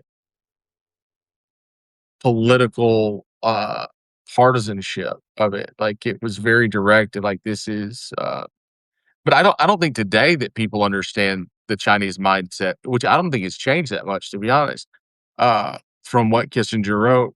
But I don't think I don't think our lawmakers today understand the Chinese No, mindset that's why I because, think. you know, Go ahead. the there's a writer I think that has done a pretty good job of it. I think he missed on a couple of things when he wrote about China. Peter, Zion, uh, the absent superpower, on China. I think he underestimated China, but I think he would have been right if the Trump administration hadn't given legs, uh, to them, in very unexpected ways. I think it would have been the the last 2 decades of the Chinese empire is the way it sits now. Instead, I think we're gonna have a Chinese century. Uh, And you and I have talked about that. well said. And I think Trump going to China, it was so on full display. Mhm. We're not even playing the same game, which is the way Kissinger opens the book. Yeah. We're literally not playing the same game, and they're going to swallow us. They already are, I think. And Trump was just such an easy morsel for them because he exemplifies the caricature of American thinking. He's like a cartoon of it, right? It I love so much that Republicans use now and have used forever this idea of Chinese communism is so bad. It doesn't work. That system go like, it's been working. I mean, it's not communism. It's a communist party that operates in about a 40% capitalist site, but they have strict regulations on corporations. Like it is, uh, It's government run. yeah, it's a little totalitarian, but Yeah. uh, you Little know, sprinkle, little yeah, sprinkle. a little touch. But you know, companies are not allowed to exploit workers. Like they not Yeah, there. right. There's plenty of like low pay but uh, you know, to say that it's fundamentally, not effective is inaccurate. Yeah. Um, I don't think anybody can credibly make that statement over the last 20 years. and, you know, also, I think that you would be hard pressed to make a real argument, uh, that that we should have ever spent the amount of money that we did militarily, uh, preparing for an exchange. I don't think China's ever had not the modern China, has had the aspirations of global military domination. I don't think they have regional military domination goals. I think Taiwan, I think the protectionism of having the Taiwan Strait and having ownership of Taiwan and that first island chain protection. And I do think like any nation, any superpower is gonna want some military strength. But I don't know that it was ever in empirical, uh, for the sake of being empirical. I think economic strength is what they've always kind of been after. Is the Or to keep us away from them. In They many would ways, love it's to a keep us defensive away from it. posture. I look, yeah, I think I'm a little bit more, not only do I agree with you, I think I would take it a step further. I don't think China has ever been interested in being a global power. I think they're just their aspirations have been to basically like we're the center of the world. Our empire expands as everybody around us sort of collapse. We focus on what we're doing and we will attack you when you're interfering with that. And I mean, that's kind of what the way I see them sort of dealing with. They're expansionists now, but they're expansionists, I think, in a more defensive mindset than certainly like Russian aggression or US aggression. I think the culture there of the needs and wants of the citizenry are different. They are not westernized in the Right. I think whenever they talk about, like, not wanting to westernize their culture, I think it is the greed and the, gluttonous wealth that we try to, uh that we put on ourselves, like the debt cycles that we put on ourselves and the need to outdo each other. That just doesn't exist in the same way in China, as a cultural priority. And The materialism. yeah, it's not there. I think they find their value in other things that are more simplified. And They, I they, mean, there's they've got certainly some, they've got a strong ethnic anchor and they're very yeah. deep cultural history. They don't need consumerism. And they have lots of land available. Like They they don't need to expand. Like they have, a lot of resources. and so yeah, I think that there's just a fundamental misunderstanding of in the West of really what China's goals are. Now, there's certainly a lot of danger there in the probably in the security or uh, uh, oh, what do you call it? Whenever they track you all the time, surveillance state. That's the word I was looking. Like the Chinese surveillance state, and there are some definite problems with their governmental structure, but uh, on the And whole, I mean, the human rights, they've got human rights issues. yeah, of course, We do too, I would imagine, we could yeah, say now. uh, but to point them down as fundamentally just this is the worst form of government ever. Think, I mean, maybe take a step back It's and a yeah, but, this actually, I think, loops back to a point I agree with you on, which where you said, when unions started, the beginning of it, you also have to acknowledge the expansion of corporations has dramatically enhanced the quality and standard of living and diminished global poverty, in large part because of corporate structures in China. Now they're state run, to your point, but the corporations allowed for dramatic expansion in the way that Mao could never do with just government 5-year plans. yeah, Using that incentive structure lifted a lot of people out of dire poverty. We're still at the lowest levels of global poverty than we ever have been, and it's coincided with the globalization of the economy, which was driven almost entirely by corporate expansion. That's not good for the American worker. It's been devastating for the American worker, but it's lifted a lot of the third world out of really dire poverty. I. But I also think that you can hold both things. Like you And could should have and should. you. There's you know we can always make the NAFTA was terrible for the U.S. economy and for the U.S. worker. I think it was necessary for a little bit. Some of the things were necessary in order to pull, like you said, to to improve the global economy. But I think we should have made changes as we started to see the failures instead of digging our heels into this ideological idea that, oh, whoever our guy was got it exactly right. Of course he didn't. Like there is no other system of business or anything that exists in the world like that where we just make one plan one time and that's what we're going to go with, win, lose, or draw. It's just crazy. And to have these expectations of if I'm not a Republican, then I have to agree 100% with whatever's going on in California. It's like, no, you should be able to say that's not good either. Um, we have to find, uh, we have to have better systems in place. We have to have better policy, right? Whatever the hell it is. Uh, so back to uh,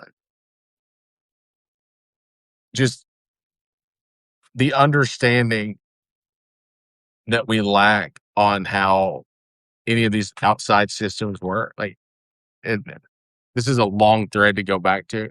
But that's where I think a lot of our problem. That's why I do want to work so hard on like learning this foreign policy stuff. I do. I think I have a pretty good understanding. Like, I've read Kissinger's on China. I've read some of his other stuff. Uh, but whenever I talk about it, I don't ever want to find myself in a place where it's like I have no concept of how some of these other uh, global economies work and how they interact with each other. And I think that's the important thing because, uh, to your point, our corporations have lifted the global economy out of poverty, while at the detriment to the American worker and probably Mexico and Central America also. But uh, we've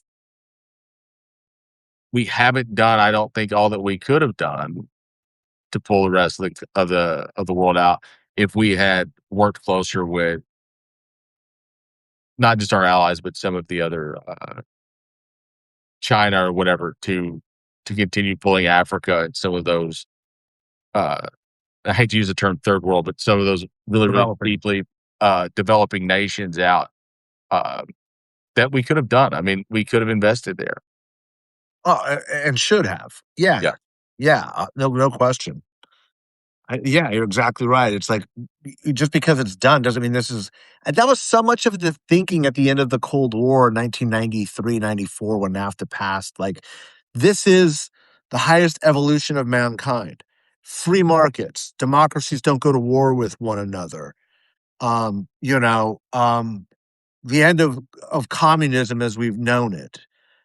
Of course, we're going to keep doing what this does, and it just somehow evolves into bigger and better no matter what. And uh, no, clearly not.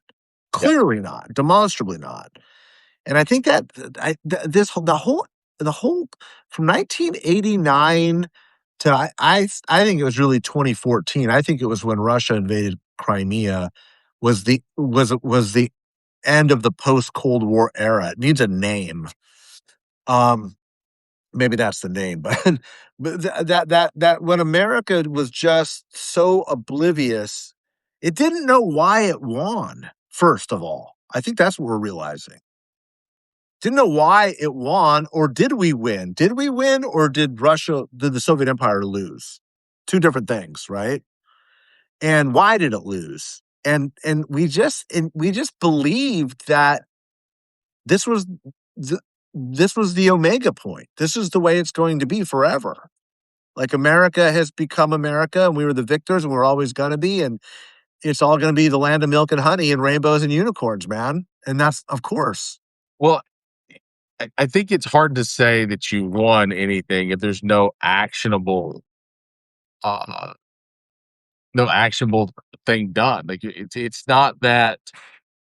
Uh, I think we just, if it was attrition, we just continued to exist. I think the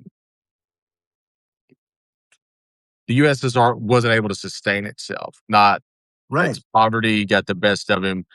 It's what is happening in the United States today, um, with the concentration of wealth at the top and these oligarchs. And if th- they expanded too far, they had to bring it back. You can't you can't have that large of a geographic center. And so I don't think we did anything. We I didn't think win, we lost. I don't even know that they lost is the strange thing. I think if you look at the situation, the failure here is going to be that everyone starves to death, or we break this down into manageable parts. And I mean, I guess you can look at it as a loss, but we're just going to reestablish these democracy and pull back the uh, retreat inward a little bit to something that's manageable. It doesn't feel like a loss on paper as much as it feels like a restructuring for uh, for viability. I mean, if the other option is is complete failure of the state and of the government, it, the the other option, Are you talking about the Soviet Empire or us? Soviet Empire. Yeah. I mean, yes, I mean it that system's gone, but I mean it it I think I think there is left in it. It was preservation in some degree. Uh, I mean, I think Putin is always trying to get back to the the The glory. the, the glory of the Soviet Empire, but uh, he probably should have just been happy with Russia and let it go there. I guess yes, in reality, the USSR folded, it broke apart, and it separated into its states. But uh, you know, it is it feels just more like an inevitability than it does like a loss. Like we beat them out of it. It's yeah, I guess in spending on nukes and instead of providing for your citizenry and reinvesting in your culture and infrastructure. Yes, in that regard, we beat them because That's we were kind of what able it to keep was. spending money where they could. Uh, but from a, We had it's bigger hard to, credit. We had a bigger credit card, and yeah, the price of petroleum killed them. The yeah, collapse of oil. I mean, we don't talk about that enough. Price of oil crashed. They're a petro state. yeah, They had so much debt. So did we. We're like, let's just see who can build the most nukes. yeah. and whoever's got the biggest credit card is going to win. Is kind of what happened. Isn't it crazy though that we just built hundreds of times more nukes than would ever be needed? Yeah. I mean, I'm laughing because it's so horrific because we're still dealing with the fact that we have the power of the sun in these silos under Nevada. Yeah. Yeah. I mean, you could blow up the world a gazillion times over. Yeah, I just don't. The sheer number of them. It feels Yeah. like at some point the utility is gone. Yeah. After like five, we've got like Yeah, 20,000. yeah. Like, what are you What are going you to gonna do do with it? after the thousandth nuke is dropped? What do you do with the other 19,000? You can't sell them. You know, Yeah, you just destroyed your consumer base. there's no secondary market. By the way, I'm not going to let pass the fact that you used your hat as a fly swatter and got it on the first shot. Yeah, that's that is a talent I've acquired over many years of living in the South, where there's That was the most an southern thing I've ample. seen in a while, and I was impressed. It's like first shot, not even a boom. But right back to talking about Locke and Russian foreign policy and glasnost and Look, perestroika. uh, different people have different talents. Mine's fly swatting. I love it. I don't think that's your talent. No, it's I, ace. It's a yeah. it's in the quiver. I can It's tell in you the that. quiver. Robert, I hate to do this. I got to go because I'm at 2% and I don't have a charger down here. That's the only reason Fair I got to enough. call it close. It is 10:45 my time Oh, or 10:38. But starting to keep let's us going. Let's let's get do back it on again. schedule. We'll keep Yeah, saying we'll do it next sure. week. We'll do it Yeah, next week. perfect. All right, I'll brother. talk to you soon. Thanks, Talk guys. soon.